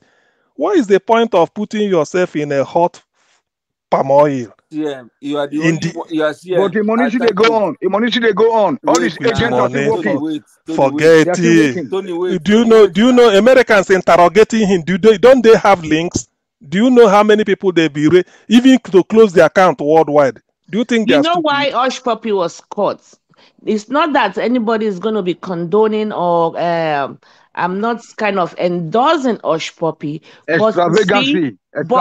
Thank you. Extravagancy. And he was a little bit childish about it because he was too. Madam Victoria, English to speak. English, cool down. Let me tell you something. The smartness. A smart thief. If you be smart, they no go catch you. Exactly. They no go catch you. So when you say I was going somewhere, but you quick enter summary. The thing I'm saying is that you need to be smart to be a criminal. Now, what caps that smartness is if you go smoothly. Not what you are. When you are caught, you're a criminal. You're not a smart person. So it's criminal. the end justifies the means. Now, at the end, just okay. Look at. Do you know that where Hush Puppy there now? Who go like to there with all the money? What is the point? Like Tony say, in money they work for him. He work for him. Wait, where? Okay, put him on to see where he there. He thinks saying like him, despite the fact that he thinks. You see, when your freedom is curtailed, particularly of they are curtailing your freedom, not just because of the fact that something like, let's say you are sick, you are disabled, you can't move around again, you are bedridden. That one is different. It's just sickness. But where because of crime, they curtail your freedom and put you somewhere. No matter what, everything is zero now. You can't. What are you bragging? Why not bring yourself out? So in that case now, so if I know that if I do what Hush Puppy do, I will end up where he ended up. So of what use is it to me? Of what use? Tinubu made mistake for not allowing them to upload the elections, electronically. And that's where, and then the 25% in FCT. That's also a mistake for him. They were they didn't know. They didn't plan it well. They didn't have that because That's sometimes why smart people. Sometimes the smart people they do make mistakes. Maybe now go borrow 93 go borrow I know that you are very Where are you guys arguing like this? Where are you guys arguing? You are contradicting yourself, Tony. No. Where are you guys arguing? What's going on? The thing is this. I've said it. If in the end, okay, you go rob a bank on your way coming out, they catch you. That smartness don't end now. You go rob bank, buy houses, they catch you, seize all those houses, who put you for jail. That one, it's not worthy to be able. You go rob, you go do robbery. When they can't catch you, can't. No, now you go do robbery. Not be me. Now you go do robbery. And then they brag about BB cars. No, say you do. Say you. APC go thief, you see, it can't say an APC. You see, say now you come get. Why not say I go thief? Hello, Mr. Lewis. I have a quick question for you, Mr. Lewis. Mr. Lewis. Mr. Lewis, I have a question for you. Okay. Yeah, please. I have a question for Mr. Lewis. Assuming Tinubu does not show up tomorrow, what happens? Oh, I'm trying to open up. Yeah, you'll be contempt of court.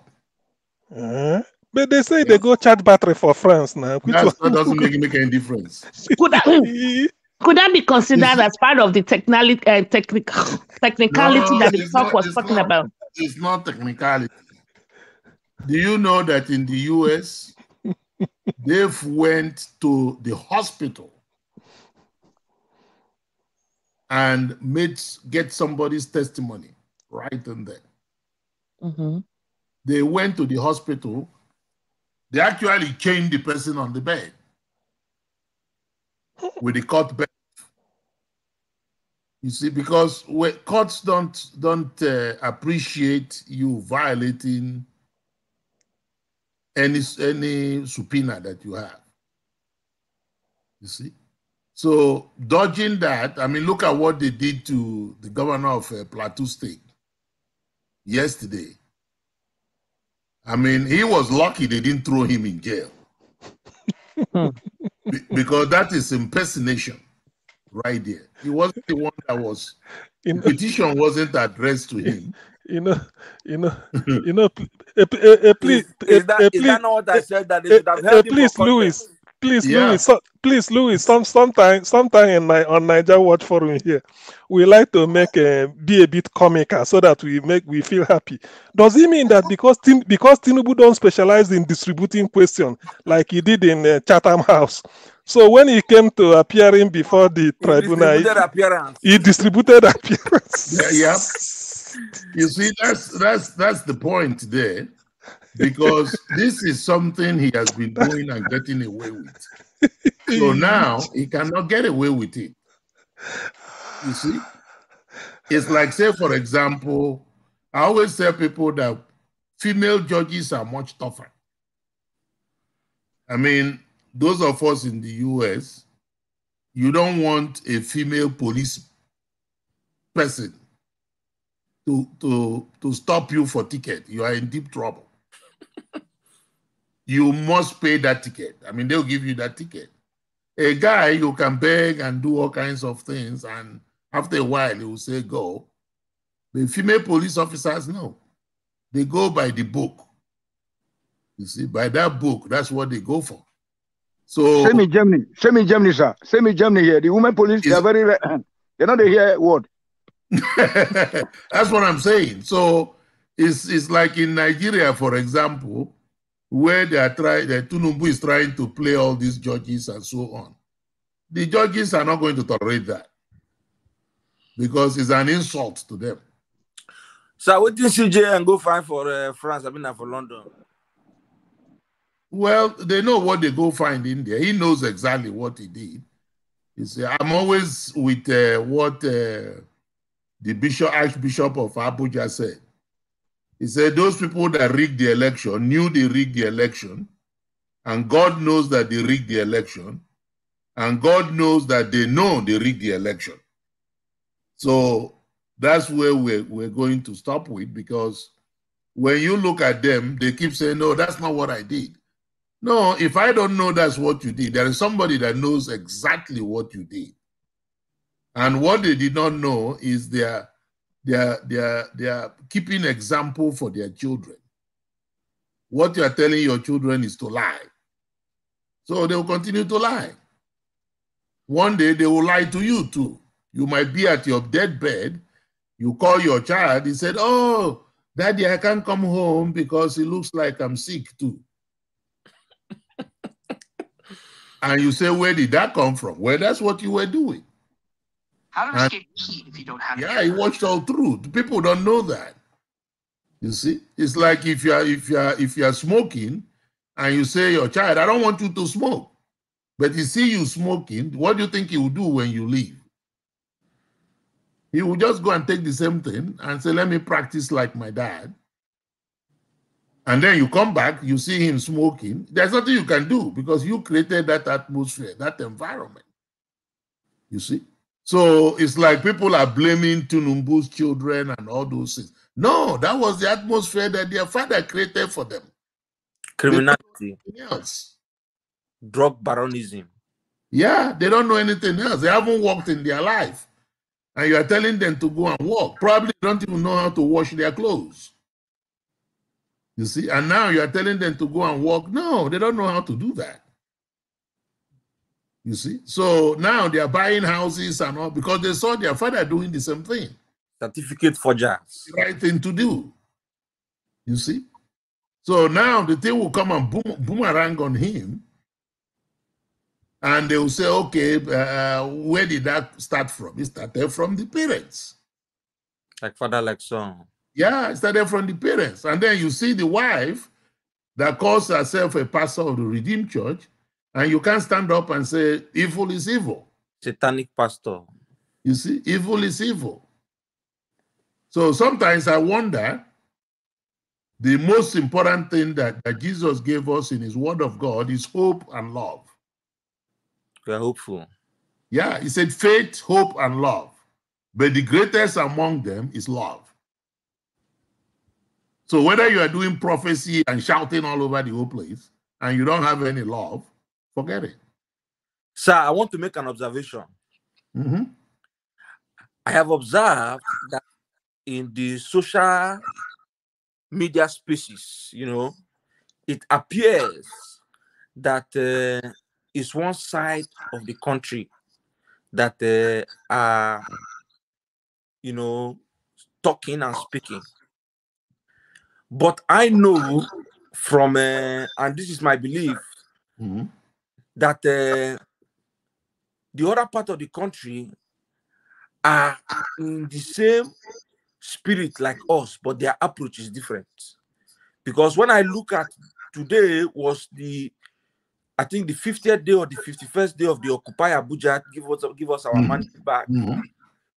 The core leaders of those movements are young, obedient from the north. Those are those ones that, you know, went into the Sambisa forest and those parts of Meduguri that no presidential aspirant has ever gone.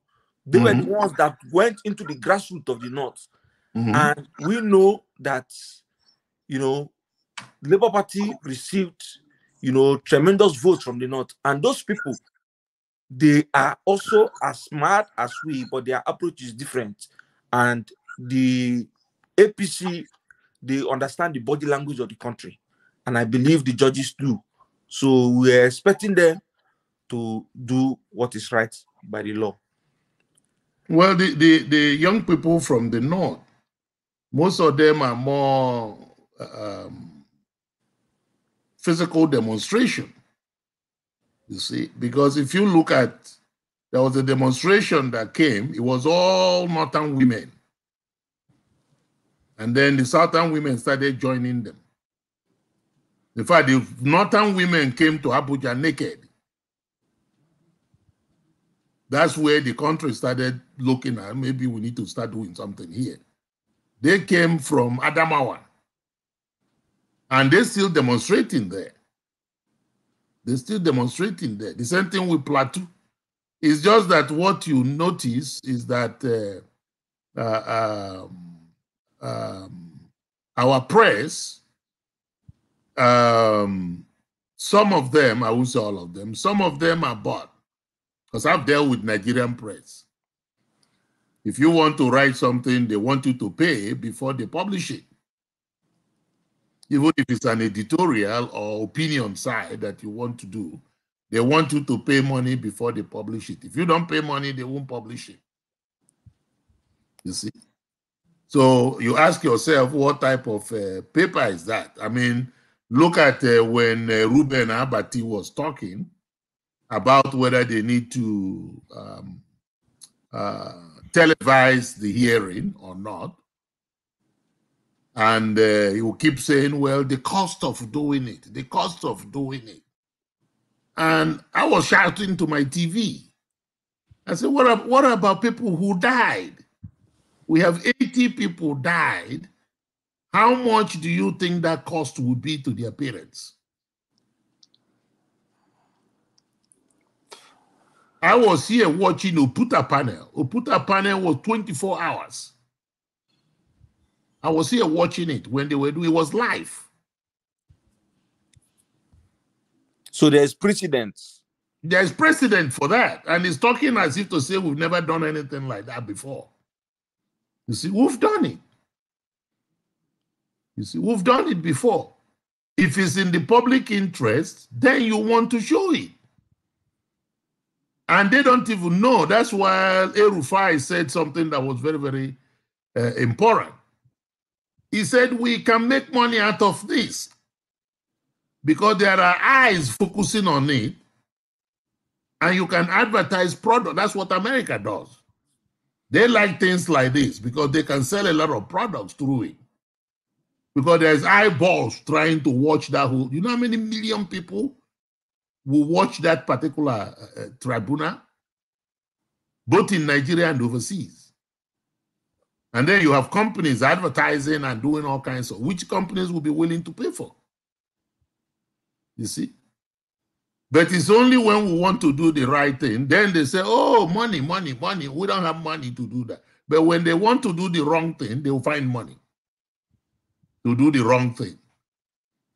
You see? So it's going to be, I think, like I was telling a friend of mine, I think when this pressure keep going the way it's going, because I was listening to the lawyer for PDP, they've also requested for televising the hearing, and they said they will decide that on Thursday.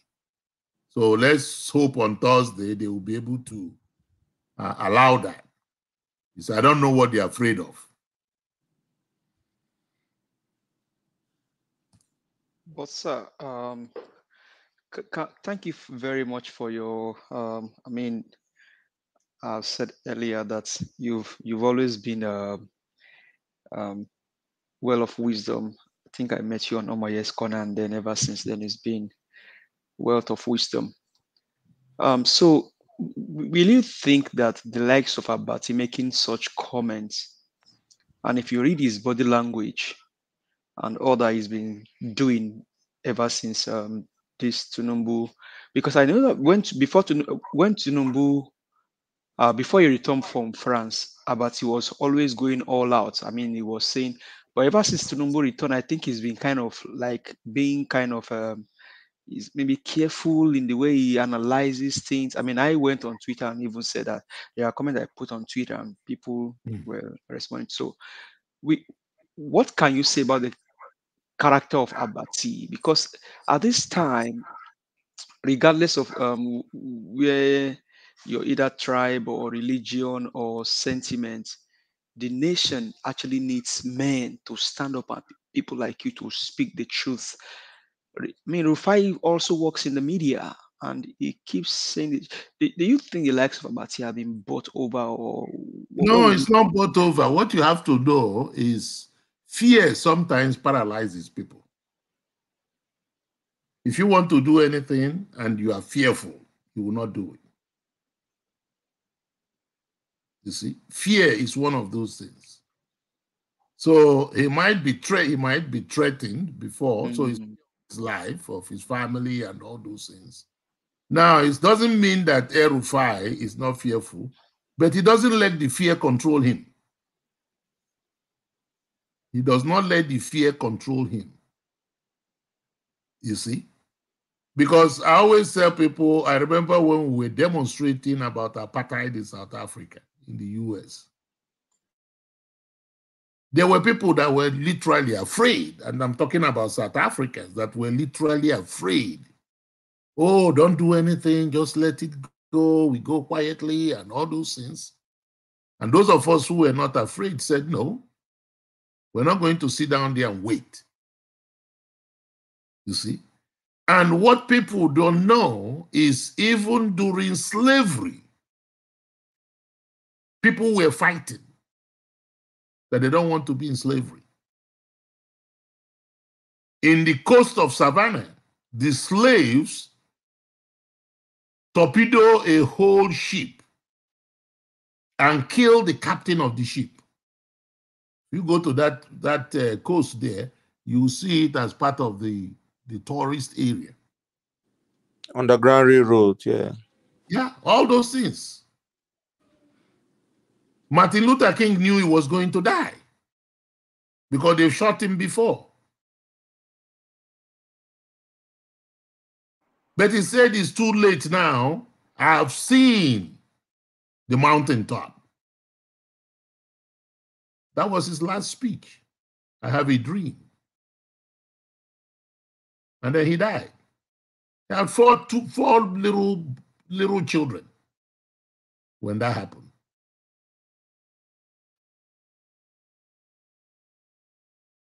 You see? And then you look at Rasom Kuti. They burnt his thing down, burnt everything down.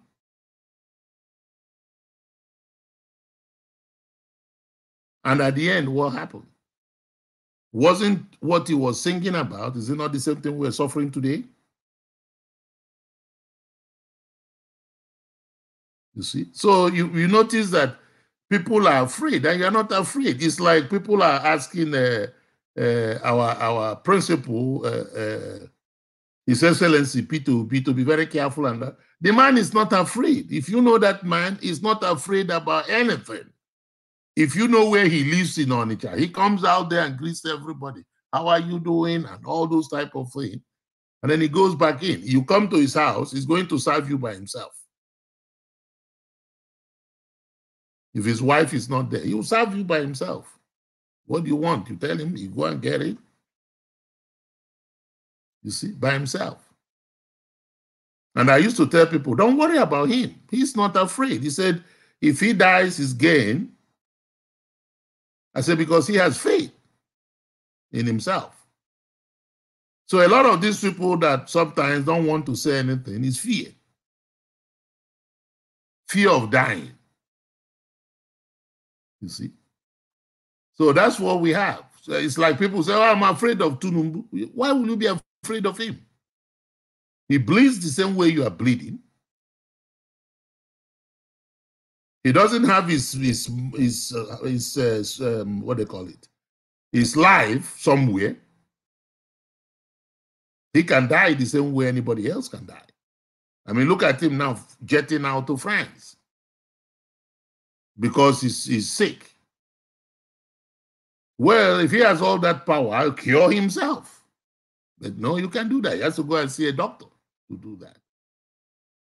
If they have a very good hospital in Nigeria, would they be going out? You should have gone to Mr. Papa or the native doctor. I have a question. You see, people don't remember there was a time in Nigeria, foreign students were coming from all over the world to school in Nigerian universities in those days. True. Because working with, yes, they used to send them to come and do what we used to call summer jobs and all those things in offices and companies and all those type of places. You see? So sometimes people look at it and say, oh my God, there's nothing good about it. I said, no, there's a lot good in Nigeria. It's just that we allow these thugs and Agueros to come and destroy the whole place. You see? In those days, high school students, during long vac, they give them jobs commensurate to their own skills. They'll come there, okay, what do you want to learn? You say they post you there. You earn some little money. So when you're going back to school, use that to buy shirts or trousers or shoes or all kinds of things. You see? Yes, Oga, can I ask a question now? Mm-hmm. You know, you see now, you are just going there now. You know, this platform, I'll be one on several occasions not to be touching some areas. Now, that the countries, you know, as they born me, I see 2 farmhouse in Benin, 12-story building, twin, and then we have a cocoa house in Ibadan, amenities and the industrial estates. Everything was working. Then until you know, Murtala Mohammed now is what that came to destroy the country by taking the capital to Abuja and then taking all the money up north and all this quota system. That is what is destroyed the country, sir. Thank you. No, let me give you an example. Murtala Mohammed wasn't the one that took away the capital. You see, the person that actually killed Nigeria was Babangida. He was the one that killed Nigeria. I was in the civil service at that time. Because what did he do? When he came in, he retired 6,000 federal civil servants.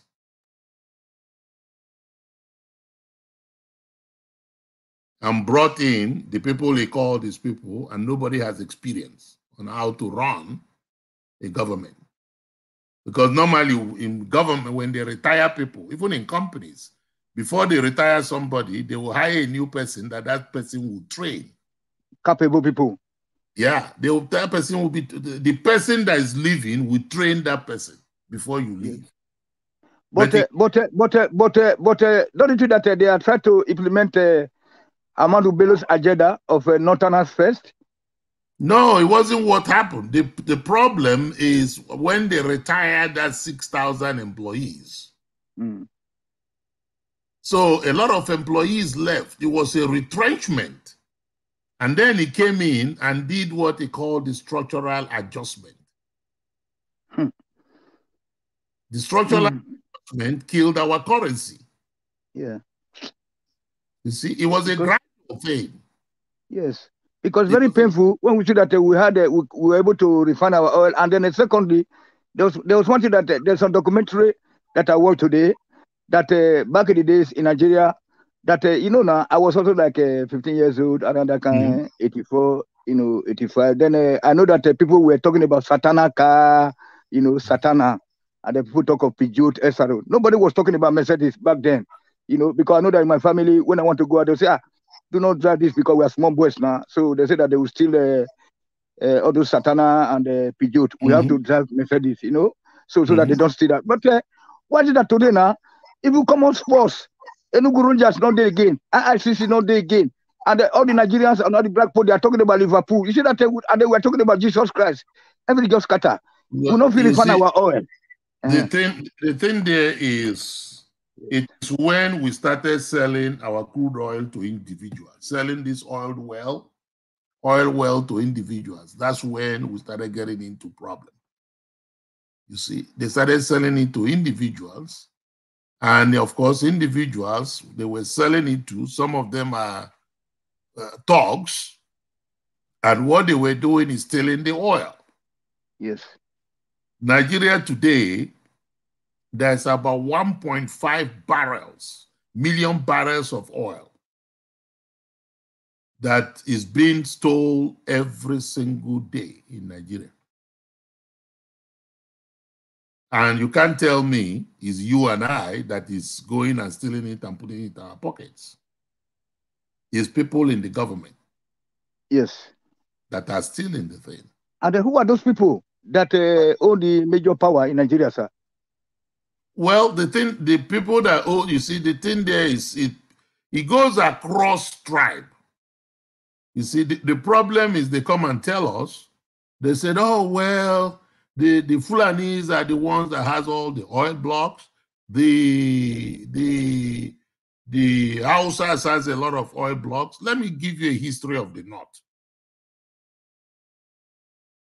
The Hausa people were one people in the North that have their own tradition. Their Muslim religion is different from that of the Fulanis. So when the Fulanis came in, they came in first into Sokoto. Now, at that time, there's no Sokoto Caliphate.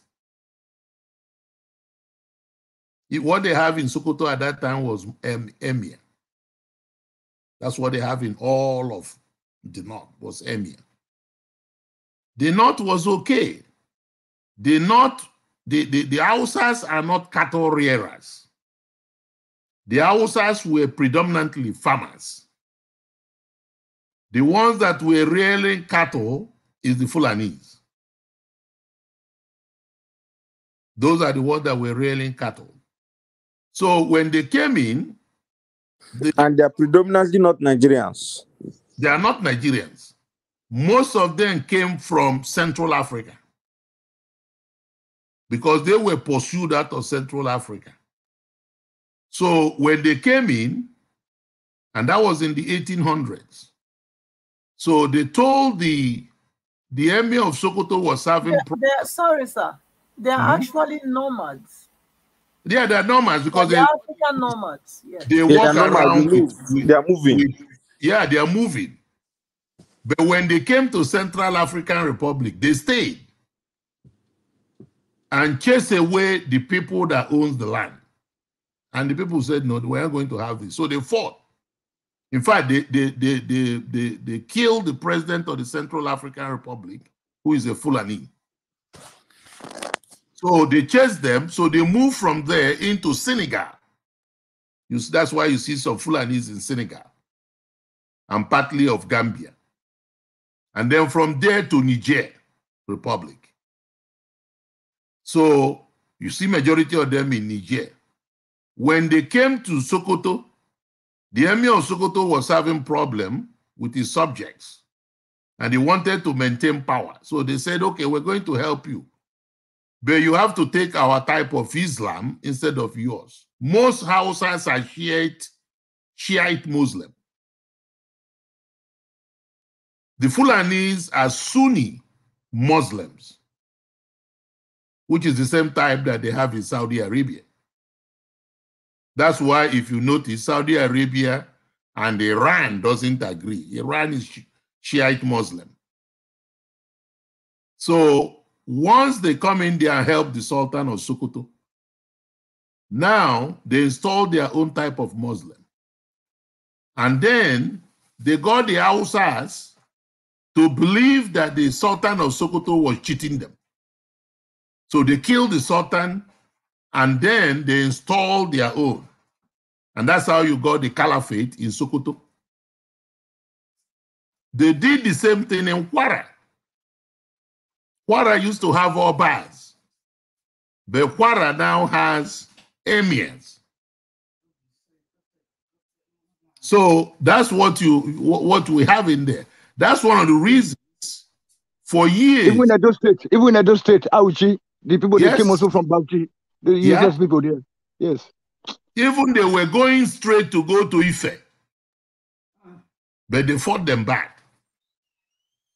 Then in the north, they started moving. The only place they had a very big war was in Boronu. In Boronu. And then, then Ibadan tried very well. Ibadan, they fought very well. Yeah. They fought them so what did they do? So the Nigerian government now came up, and you see how they play games. They said, okay, we fought a civil war. We don't want to hear anything about the civil war, so let's bury all those that and forget about it. So we're not going to teach history in school. So for how many years? 20 years, they have never taught history in any Nigerian school. So now we have a whole 2-3 generations of Nigerians that doesn't know anything about Nigerian history, not to talk about West African history or African history. So because Oga, I got very important thing to tell you now, okay? So growing up, I was glued to Guardian newspaper. I was very lucky to have been reading the piece by BC Ogubadejo, on Sunday. You know him, sir. So you know that there was a piece that he did that because all my senior sisters, my cousin, my uncle, they will always buy newspaper for me so that when I come back from school, I have to go through them. You know. So then there was a piece that he did, if you could remember, sir, about the North-South dialogue. Remember, that guy they wear one kind of cartoonist cap, eh? Yeah. He did predict that Nigeria is going to suffer from this movement of the proposed or the movement of capital from Lagos to the north. That he recommended that they should have moved it to Kaduna or Kano, an existing city, and that's exactly what we are suffering from today. And then you see the way you don't have to move a capital city with all those pretty industry like it's situated in Bar Beach, Lagos, all those stock exchange, the central bank. If you go to Australia, go to America, their capital city is always separated from their central banks. The Northerners is, I don't know how to say it so that they don't say I'm too biased. I don't know. We are just suffering. Look at the whole roads in the south. Nothing's happening. But the whole roads in the north, on the other hand, they are looking like, European quality. And the Northerners are doing their farming with mechanized system. They are the ordinary man and woman in Northern. They are the one who are enjoying those roads. Go and look at our road.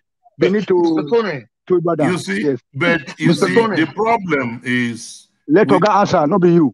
We keep generalizing the whole North. I did census in 1973 in Maiduguri. That place that Obi went to, in part of Boronu State, they call it Boronu now, but Maiduguri was in Maiduguri there. If you go to that place, there is no road, nothing, no water, nothing, period. Because the same type of thing that is happening in the south is happening in the north. But the problem there is we have this perception. If you look at the north, no Hausa man has ever been a governor of any state in the north except Kanu. That's why they keep, you see them attacking Kwakwanzo, except Kanu. The rest are Fulani governors.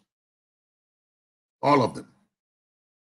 So the Hausas have been trying to fight that, but they have never been able to get support for that. Because we in the South all categorize all of them as the North. And then you remember, we were the one that gave them the name Hausa Fulani. It wasn't them. We gave them Hausa Fulani, and the Hausas didn't like it. Because the Hausas don't understand the Fulani language, but the Fulanese understands Hausa. I get you, sir. I get you, sir. That is why that I'm just promoting so the a kind problem of is Southern Nigeria unite. Southern they Nigeria should use unite. they use that thing to divide, and then the Muslim rule thing over us. Yes. translated to the South. Tony, calm down. So what we now have is you have to understand the dynamics of what is happening in Nigeria to know how to attack it. And that's one thing Obi understands very well. He understands it very, very well. He was. Excuse me, sir. Excuse me, sir. Mm-hmm. Excuse me, sir. On top of the evening to you, I want to ask a question. Apart from the Hausas we have in Nigeria, you know we have an Hausa too in Ghana. In the northern part of Ghana, we have Hausa there, and they speak the same Hausa. So how come that those Hausa cannot unite to fight these Fulanis? Well, you see, the thing there is what happened to us was Britain. During independence, because we keep saying we got independence, we did not negotiate independence. And when somebody is giving you something, you see, somebody has been ruling you for years and you say it's going to give you independence. Look at every country that Britain gave independence to. They are not doing very well today. America is doing very well is because America fought against Britain and totally went opposite of what Britain is doing. You see, America is not a democracy. America is a republic. You see how America elects their president? It's not by popular vote. It's by the Electoral College. But that was the same thing we did in Nigeria. Huh? And that was the same thing we did in Nigeria. No, that's not the same thing. Nigeria is popular vote. And then, by the parties? Yeah, by the parties. You have to get votes, 25% of the vote in 2/3 of the states. So who made it so in Nigeria like that? Huh? Who made it so in Nigeria like that? It was the Nigerian Constituent Assembly. But sir, don't you think that it is the Nigerian politicians that created that for their own selves? No, it was the Nigerian army. It was the Nigerian military. It's still the same thing. Yeah, you remember that? What's his name? Abacha. Abacha and Babangida. Abdulsalami. No, Abacha first wanted to perpetuate himself. You see, Abu Salami came in when Abacha died. Yes. You see, when Abacha died. So Abu Salami quickly rushed this. Do you know our constitution was not finished? They wasn't completed when they inaugurated Obasanjo as the president. Most people didn't know that. Our constitution was not completed. It was after he became president that they rushed it to him. Okay, sir, what is now the way forward in Nigeria now? That's what I'm saying. Once the mandate is secured, then are you sure? Are you sure that will work? It will work. It will work. You see, because what has happened now, thank God, Obi decided to come out.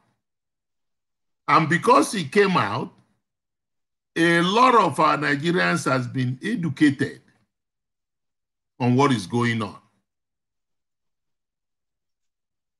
If it was before, you see this thing we're having on Niger Watch, we won't be having it. Yes. People could have said, oh, forget about it. There's no point worrying about it.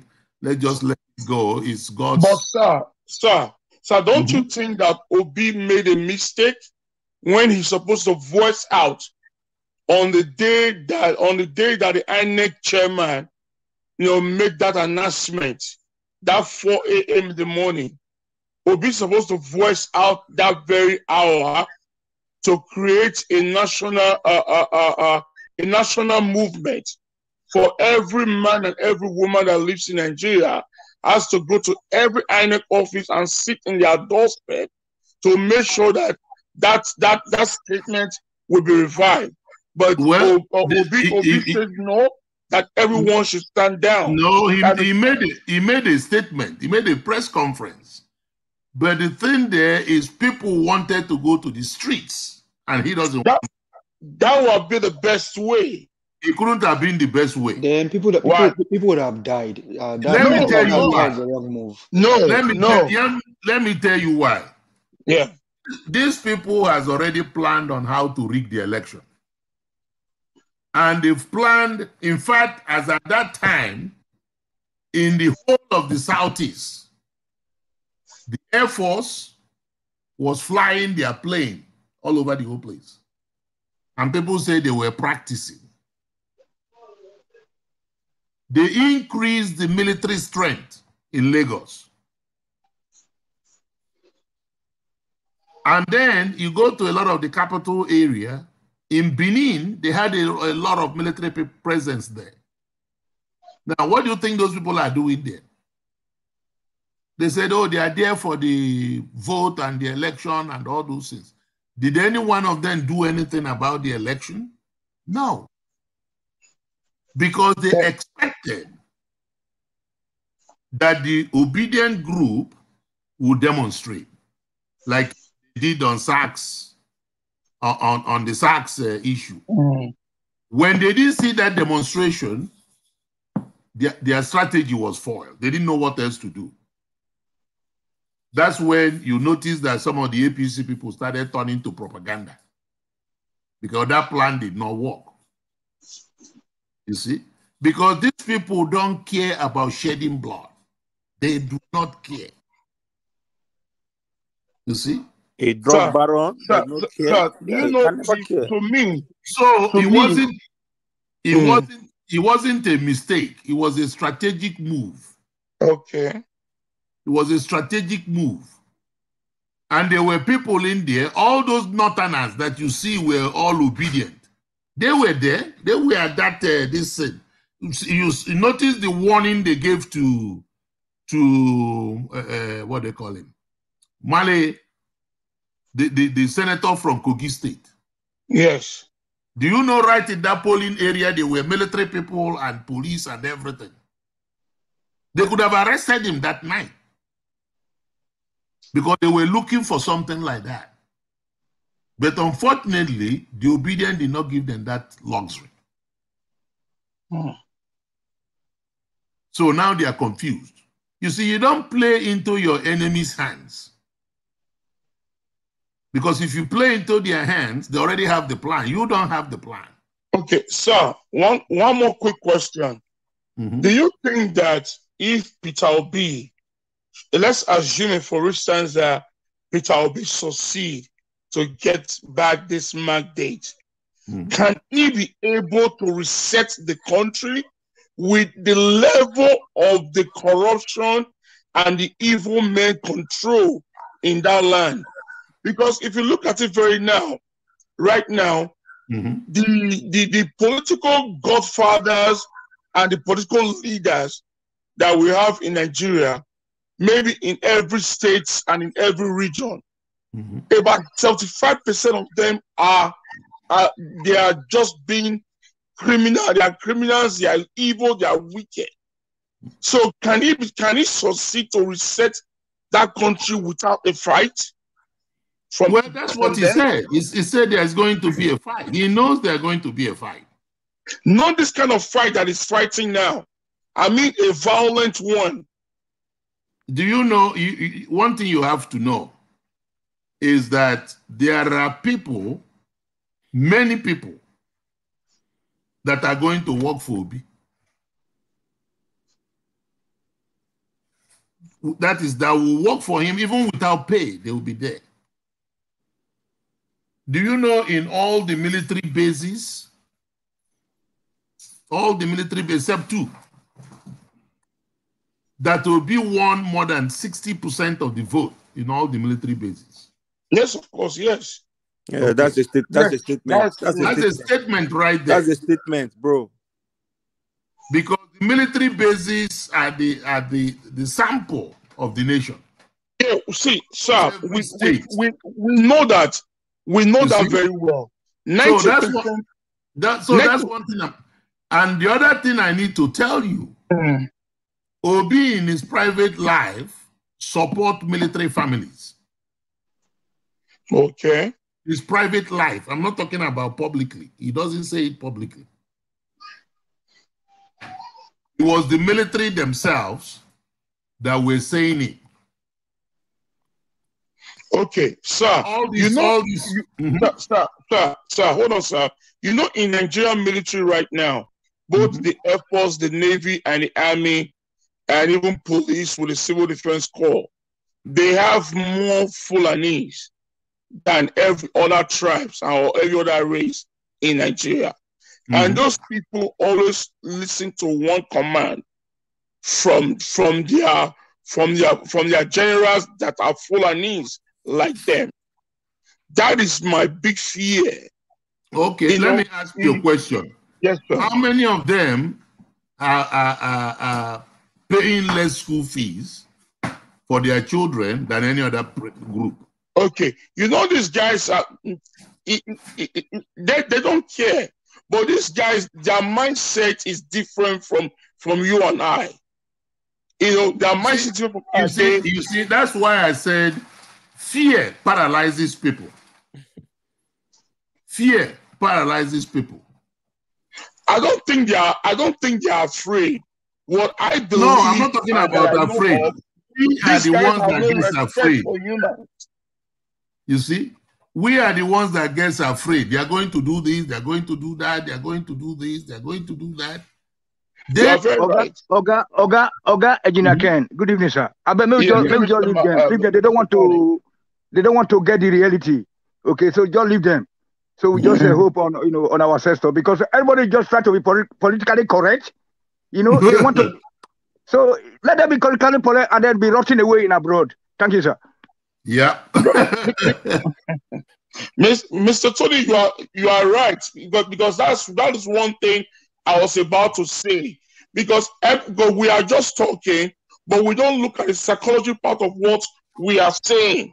You know, we are dealing with mafias that are being what then do you think should happen? Brother, look at that example that you just made from Borno. Borno State is looking like like Berlin. Hold on, Mr. Tony, hold on. So what Engineer Ken, to your question and everything that you've said, what then do you think is going? Where are you driving at? You see, when you want to eat with the devil, you use a long spoon. Peter B is not eating with them. Listen to me. That is the thing. You are not getting it right. You know, you have to be there, done that. You know what I'm saying and what Tony is saying. We know what we are saying. We are looking at the fantasy that this and that. But these guys, let me tell you something. Malamu, the INEC chairman, for the INEC chairman to make that call, that announcement on that day, do you think it was ordinary? But if you ask that man one-on-one, if you really stand for Peter Obi, I don't think you should be sounding like this. Let him speak. Let me redirect you quickly. Hold on. My friend. Nigeria is a situation whereby the winner takes it all, and that is what we are trying to change. Okay, you that is talking right now, I'm so glad that you are the one talking. I want to rephrase your memory. You remember about a couple of months ago, about 6-7 months ago, when we were talking about this election thing, when I told you that my fear is INEC, that INEC is compromised, INEC is going to ring it, that the device that they brought in, they're going to maneuver those devices. You antagonized me on that day. You said no, that those divide, nobody can touch it. Those divides Yeah, is okay, now you it has said so. it has happened. Now it has Is it not happened. what We are I in court. said? What are you Is it saying not now? what I said that place? Forget those that one. The, No, it don't has say happened. forget. Let's leave it. you Don't see, say forget. Don't say forget. When you say forget, let me come when you in say here. forget, it doesn't make any sense. It makes Let sense. me call you here. Let's address your Without the question. past, there will not be a present. Let's We have address to your look at the question. reality. Well, the We've got that reality past now is that everything is in the court, and we are watching exactly. Everything is in the court, but Yeah. our greatest fear is this. You know, those chief justice. Do you think that they will not be compromised? Because those chief justice are APC justice. Don't preempt them. Just They are not APC justice. Who put them there? The other one came from the other one came from Benue. It doesn't matter where they came from, as long as they are from Nigeria. They are from Nigeria. So what that means is that you can, if you're a judge and they put you there, that now you won't do right because the person who appointed you is APC. Remember? Let me tell you something, sir. Remember the lady in Abia. Remember the way to do right there is two things. No, remember the lady in Abia. That one in Abia is just a state. No, it's not a state. It was federal no, it wasn't the state that appointed that. It was the chairman of INEC that appointed that. Okay. Sir, can I answer that question? Can I answer that? Can I answer that? Okay, sir. The chairman of INEC appointed her to be the chair lady of the chairman of Abia the returning officer, or whatever. Okay, let me tell you something. You know, the person, the PDP guy who was the governor at that time, I strongly believe that guy was not desperate and that guy was not evil. You are talking about who was not desperate? Tinubu. Hold on, sir. That guy provided money. What are you talking about? It's not about money. It's not about money. It's not about, you have money and you are not desperate. You are not evil. You are not ready to sacrifice things to get the power that you want. You are not a power sick person. It's different thing. But the person in question right now is Bola Tinubu. That is everything you can talk about human being. You know, he's that kind of person. He's demonic. He's a devilish person. He's a satanic person. Do you know? Okay. Engineer Ken. Can Bola Tinubu influence you? Can Bola Tinubu Gingerbread man, influence can you meet please? Gingerbread man. Let me answer that. To get it right, you will be willing to sacrifice. If you ask to take your life, you will give it up. You doesn't have to take your life. That is the point. That's not the point. That is the point. That's the wrong point. Everything doesn't have to take your life. That is the fact. That is the fact. That's not a fact. Oh, man. No, forget about it. That's not a fact. You see, Ken, that's why you cannot stand because you're worried about your life. Everything doesn't take your life. Let's keep watching it. And let's see how the thing will be. Then that means what you are saying now. That means you don't even believe in what we are doing here. That means you don't even have. What do you mean? I don't believe it. We started this movement in Nigeria Watch. I strongly believe in labor, and I'm a supporter. It's not how you started. It's how you ended. Being at the supporting don't discourage Nigerians, please. You have to face the fact. You have to check the fact. You have to see if Tinubu bigger than Nigeria. You have to do your defense. You are just talking. You are doing defense. Why these guys are doing defense every day by day? Engineer Ken, you are sounding like a conquered man. Calm down. How can you come and be talking that Tinubu is you not be conquered. It's just for you to be smart. What smart you have to be ready because the people that you are dealing with, these people, they are more than devil. Please lower. Let's lower it, please. I mean, don't. So those are the things that you have to check because you are not for Basajo to take his time and fly down to Russia to bring a lawyer from Russia. Who told you that? Where did you see that? That Where did you see that? Oh, you don't check your news? That's which news carry him that say Obasanjo carry the Russian judge go Nigeria? It's all over the internet.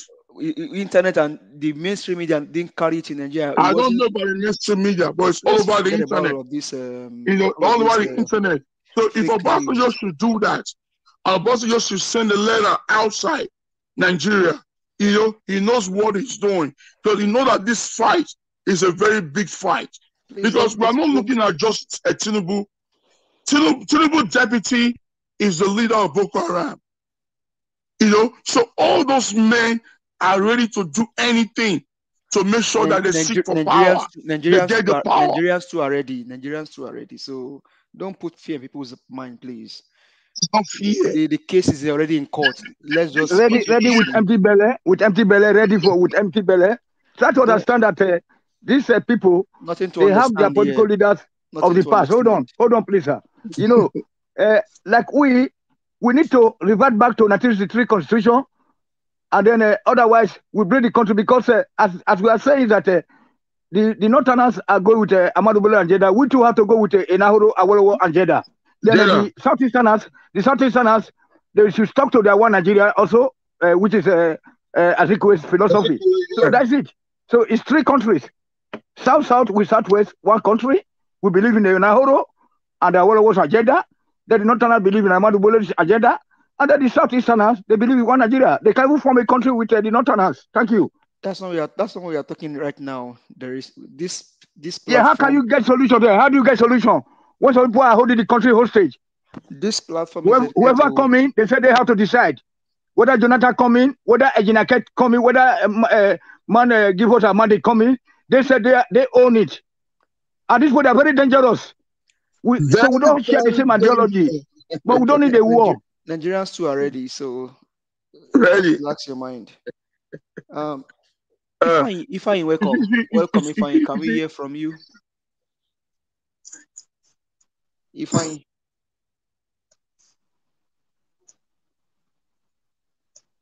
Ifeanyi, are you there? Okay. Mr. Elvis, I guess you must have slept by now. No, I'm here. Okay. I'm listening to everybody. Okay. I think you are there. You just kept quiet. Yes, sir. I'm here. I'm listening to you guys. I guess it's fine. Are you there? I'm fine, sir. I'm fine. Thank you. So my brother, we that are fighting, supporting obedient movement and OB, we supposed to be right from scratch. Mr. Elvis right here can bear me a witness because all of us want to return back to our mother's land. And Obi is that person that can do it. But meanwhile, as we are fighting, that doesn't make us a fool that we don't check our steps. We don't check back. So if you are a general in the army and you are leading the battalions of army to war, you have to look at if you are losing, what will be my defense? If I'm winning, what will be my defense? If my guys are getting tired and they're getting weak, how can I ginger them to fight more? Hey, Engineer Ken, please, let's focus on the law, on the court. We have case in the court, and the next few hours, we have case in the court. That's what we should be talking about. Yes, topic. Everything is driving into that thing. My worry is this. Let's focus on the court, please. Yeah. My worry is this. We are praying that those judges should not be compromised like what they will not. It's already going well. We should stay positive. So I pray so, and I want it so. I want it so. So that is why everyone has to bring their own idea, because the way I'm looking at it is different from the way you are looking at it. So now that makes us a unique human being. So we see things the same way. Along the line, we also drive into the same point to get it right. One thing is the fact that me and you, you are in the United States, I'm also in the United States. The fact that me and you we are not on ground in Nigeria now, You don't know what Nigerians are doing. I mean, a young man calling earlier, that was why even extended this show to this time tonight. Mm. And the guy said there are some things I will not see online. I will not see online. We've had, I think maybe Mr. Helpvis was even here, or it was myself and CM. The last time you left the channel late, there was one other guy that also called in. He said there are some things that are going underground that I will not say anything online. So see, I don't. One thing is, you and I, we are abroad. Nigerians are home. Mr. Elvis, at least you showed one video yesterday where people are saying that this one is a do or die affair. Yes, of course. Nigerians, yes, so of course. the fact that we are not there, we don't know what people are also saying that there are strategies going on underneath the ground. So one thing I want to understand is let's not speak from a place of fear. No, this is not fear. This is not fear. Everyone is tired of these evil people. Everyone. So every Nigerian, I'm not there in Nigeria, but in Nigeria, I have families there. I have families there that live there. So if anything happens to my family, equally happens to me. So everyone, both the old, the young, everybody is fighting for Labour Party to come in. Everybody for Obi to come in.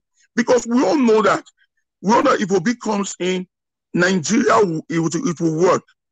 And a lot of the institution will work. Because the institution have failed us already a long time ago. So someone like Obi can be the one to reset it. But our share is this. Those institutions, those leaders that are there are a product. 90% of them are a product of these evil people.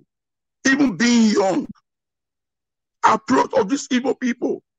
You know, so being a product, they're not going to go down easily. Obi said it. Obi said that. So whatever I'm saying today, hold on, my friend. Whatever I'm saying today, I'm not giving us a spirit of weakness. I'm letting us know that this is what we are fighting against. So we should be prepared. We should be strong. We should be tough. You know, like the owner of this platform, you know, the father is a very big guy in PDP. But he left his dad. He faced his own life. Do you think his dad is happy with him? No, because he's not in his dad's party. The dad loved him as a son, but when it comes to party level, oh, my son, you disobey me. You know? But this man wants the country to work. Likewise myself, and likewise yourself too. So we have to let our people know that what we are standing against, they are big and tough. So we'll be ready. We should not be afraid. You know, so if we're just getting ready, you don't let them know what they are standing against. By the time that thing will shake, they will give up. But if you let them know that, listen, man, what you're standing against is tough, is strong, be bold. It's only the bold ones that will succeed. So they themselves will know that, yes, what we are standing against, we have to be bold. Look at what went down in Lagos State, you know, on their government election. Look at what took place. So people that witness that kind of a thing, they know already that it's going to be tough. And when that, about 2-3 weeks before then, on this same platform of ours, I speak out on that day. I told us, I said, listen, guys, when you're going to any of your polling unit, don't go alone. Keep your eyes up. Go with your friends. Don't walk in twos or in threes. Walk in a crowd. Make sure that everybody knows yourself. If possible, protect yourself at all times. Mr. Ninja can bear me a witness. That was what I was hammering on that very period. We all were here. We all were here saying that. I was here too. Before it truly now took place, you know, it becomes a reality. So with that alone, if it can happen in Lagos, it will be played in all states around. And these guys, their money, the dirty money that they have is too much that they can buy anything. They can buy anything because there's hunger in the land. So people can do their beating. So we have to sanitize our people. We have to let them know that this is what we are fighting against. that they should be ready. So it's not pulling them down. It's not making them be afraid. We're making them being bold and tough. You know, if you're an American citizen, you know, America will tell you that you being an American citizen, you're on top of the world. Wherever you go, any country you go to, only choose American first. They will build you up. That's why you see any Americans when you're outside, they talk bold as if they own that land, because of the way that they were taught right from the nursing school, right from anything that they do over here, right from their childhood. So let's be able to know that America comes first, you know. So they build them to become strong and tough. So with that alone, that is what I'm saying.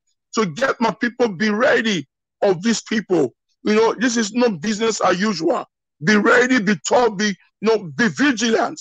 You know, definitely we're gonna get back this mandate. You know, either they like it or not, they're gonna give it up. But it won't get them easy. Yeah, That is just a fact. yeah, Thank you. yeah, Miss Abib, it's just re-echoing what Peter Obi said. I mean, before this whole thing happened, Peter Obi said it, and we all know it that, I mean, if it was going to be easy, Mr. Obi should have been sleeping by now, because ever since the presidential election happened on the 18th, we would have just been able to, would have entered us by now, maybe traveling just and celebrating up until now. But you know, because it's not ready, it's not easy, it's not going to be easy. It's like you are trying to take their feeding bottle from their mouth. Yeah, they've turned Nigeria to their feeding bottle. So you are trying to take away their feeding bottle. They're going to more than feeding bottle. Yeah, they're going to throw tantrums, and that's why part of the tantrum is that how can you have a case in the court and then you're asking somebody to go and represent you? Thank you. That's Thank nonsense. You should look at the psychology part of what just went down on that day. That means everybody there is under your fruit. You don't respect the Nigerian judiciary. You don't respect the country. You know, everybody there is under your foot. So for a man to act like that, that means there's something behind it. There's something behind, and I know that even Delifarati said something. Somebody asked him a question when he was interviewing when Aisha was interviewing him. He said, Uncle Dele, should in case that they didn't, maybe should in case, God forbid, that the mandate didn't come to Peter Obi, what do you think should happen? Dele said, let's not even think about that for now. He said something in Yoruba. He said, Ejola ako kato koja. That means you first learn how to narrate your story before you now talk about the act that you're going to take, the action you're going to take later on. And that's what Peter Obi is doing. When we won the mandate, they said, go to court if you are not pleased. Okay. Now we are in court. People are calling, even somebody calling to say, you guys should tell Peter Obi to withdraw the case. We said, why? He said, because some people have spoken. People have spoken doesn't mean that we have to withdraw the mandate now. That means something is touching them. Now, the case is in court. Let's all see how this whole thing goes. But I'm very sure with all that I have had and that I personally know and also have in my heart, some things are going underground. People will not just say more. But one thing is, this man called Tinubu should not think that he's bigger than Nigeria. And you know, one thing is, when a man starts thinking that he's bigger than himself, that is the day that God begin to leave him. I was reading something yesterday in Proverbs. I mean, Proverbs chapter 8. He gets to a point. He said in that proverb, he said, he was talking about how God himself even hates pride. Yes, of course. So God pride, like pride. Yeah. so fear, pride, and all of those wickedness. And I was just, so it has gotten to that point for Tinubu because he just feel that he's bigger than the whole nation. That's the highest level of impunity. You have a case in court, and you are sending someone to go and let's even think that Atiku is. I mean, we all know that Atiku is not even different from Tinubu, but Atiku humbled himself to still come to the courts. Yeah, Atiku will be at least 20% better than Tinubu. He humbled himself to come to the court. and then you come on. That means if you become the president, you'll be ruling the country as a king. That is it. If it comes to a president, not only ruling the country as a king, yeah, the country is going to be ruled by thugs, by criminals. You know what this guy is doing? If this guy knows that you are a big thug or a big criminal from your state, he will put you in his payroll. He will put you in his payroll. Like Asari Tokumbo, when they arrested him in those days, what Tinubu went and took his family, bring them to Lagos. He was taking care of them, taking care of them. Why? Because he has a plan ahead. Exactly, and that's what he does. Yes, so these are his plan. So almost every talks in every state are under this man's payroll and this man's budget. Almost all of them, if it's not 85%, all of them. And let me tell you something, my friend. If you look at the INEC chairman, if we have an opportunity to sit with him one-on-one and interview him on a closed door, this man will reveal some things and tell that it wasn't in his clear eyes for him to declare that result at 4 a.m. in the morning, midnight. So maybe that guy might be on the threat seat. They might threaten him. If you don't do this, we'll do this to your family. We'll do this to you. Do this to you. So the man has no choice than to give it up and say, listen, if you guys don't take it, you go to court. So the same thing can also be passed to these judges, except the ones that are ready to sacrifice anything. If they die, they die. If they lose their children, they lose their children. If they lose their wife, they lose their wife. As long as they want Nigeria to be great again. That is my fear. Because 85% of these people, of these leaders, they are evil. Being as a civilian, being in the military, being in the police, they're all evil, they're all satanic, they're all barbaric. 85% of them. So what can 15% do? I mean, what can 15% do? For me, I'm just sure that this is the end for them. So I believe so, and that is what I want. My prayer is this: on that very day they are swearing in, let one young major or one young brigadier to just come out and just arrest all of them and take them in. Let's not even think about swearing in for now. Let's think about the court case first before we that is our prayers and let the justice let them make things right. Let them make things right and put their names in a platter of gold. So I mean, it's just too much. It's just too much. The other day, I was just thinking about Tinubu and his court. So this guy has so much money that the bank can't even count his money. In everywhere he's making money. In water, river, sand, land, anywhere, the creek, anywhere. But it's not enough for him. At you're almost 90. You are not well. What do you still want again in life?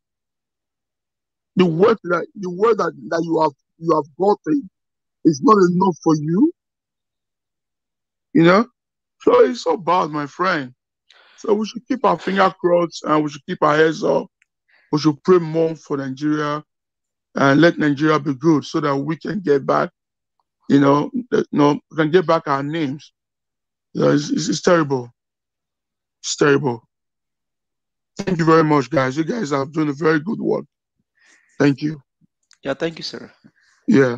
Mr. Elvis, I think it's time to go sleep. Let's you go sleep. You said what? I said it's time to go sleep. Maybe we'll leave you to go and sleep. Get some sleep. No, I don't. Tomorrow. Mr. Edigin, you did very well. God bless you. Thank you, sir. Thank you so much. I don't know how we'll pay you, but I'll show you by grace of God. Peter B, I mean that throne and will make you the internal affair, the chairman of internal affair. Then Mr. Elvis, thank you so much. Yeah, so people are in the comment section.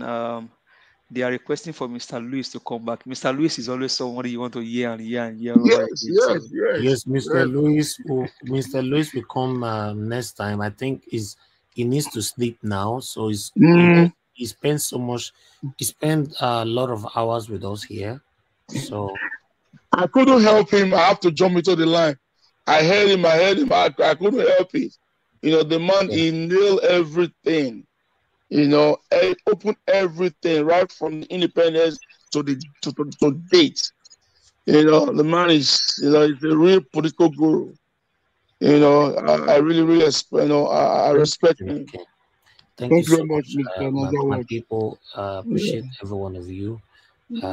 Give us a mandate, my brother. I really appreciate you. Tony Africa, thank you. I guess you're already asleep anyway. Thank you, my people. Let's do it again. No, another sleep. I greet you and I greet Oga Ejina Keno. Okay. But you leave Ejina Keno, they talk. You not support them now. Now give us a in they talk my way now. In they talk correct. You know, it's not trying to be politically correct. It's telling the bitter truth. Origo, bitter soup. All right. Thank you very much, my people. It's been a long day. So let's the court, remember we have a hearing today. So yeah, let's prepare for it because I'm gonna be live again the next couple of hours, hopefully, you know. So please stick with us, subscribe with us, keep the notification on. In case I'm on air, you can join us and let's talk about the things that's affecting us. Fingers crossed, every one of us will smile. We will rejoice and have our mandate back. Yes, by the special grace of God, we hope all the judges do the right thing. Allegedly, Tinubu is out of the country, but I could not confirm the certainty yet. But if he's out of the country, anyway, we'll analyze that better later on if I gather all my informations together.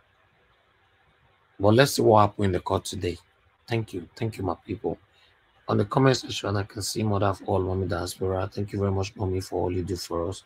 I appreciate you. Peggy Mondi, thank you. Tony South, thank you. Rosemary Osas, I can see you. Tony South, once again. 4 Vectors, thank you very much. Tato, thank you. God bless you all. Blessing.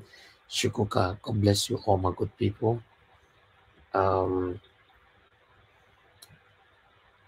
right, I think it's time for us to go right now. I cannot really acknowledge everybody. Give us a mandate, my brother. I appreciate you. Thank you so much for handling the platform. You know, thank you. I was here listening to everyone. Okay, I'll see you guys later. Bye for now, people. God bless you all. You are the pillar that holds my life. You are the pillar that holds my life. Master Jesus, you are the pillar that holds my life. Lily of the body, you are the pillar that holds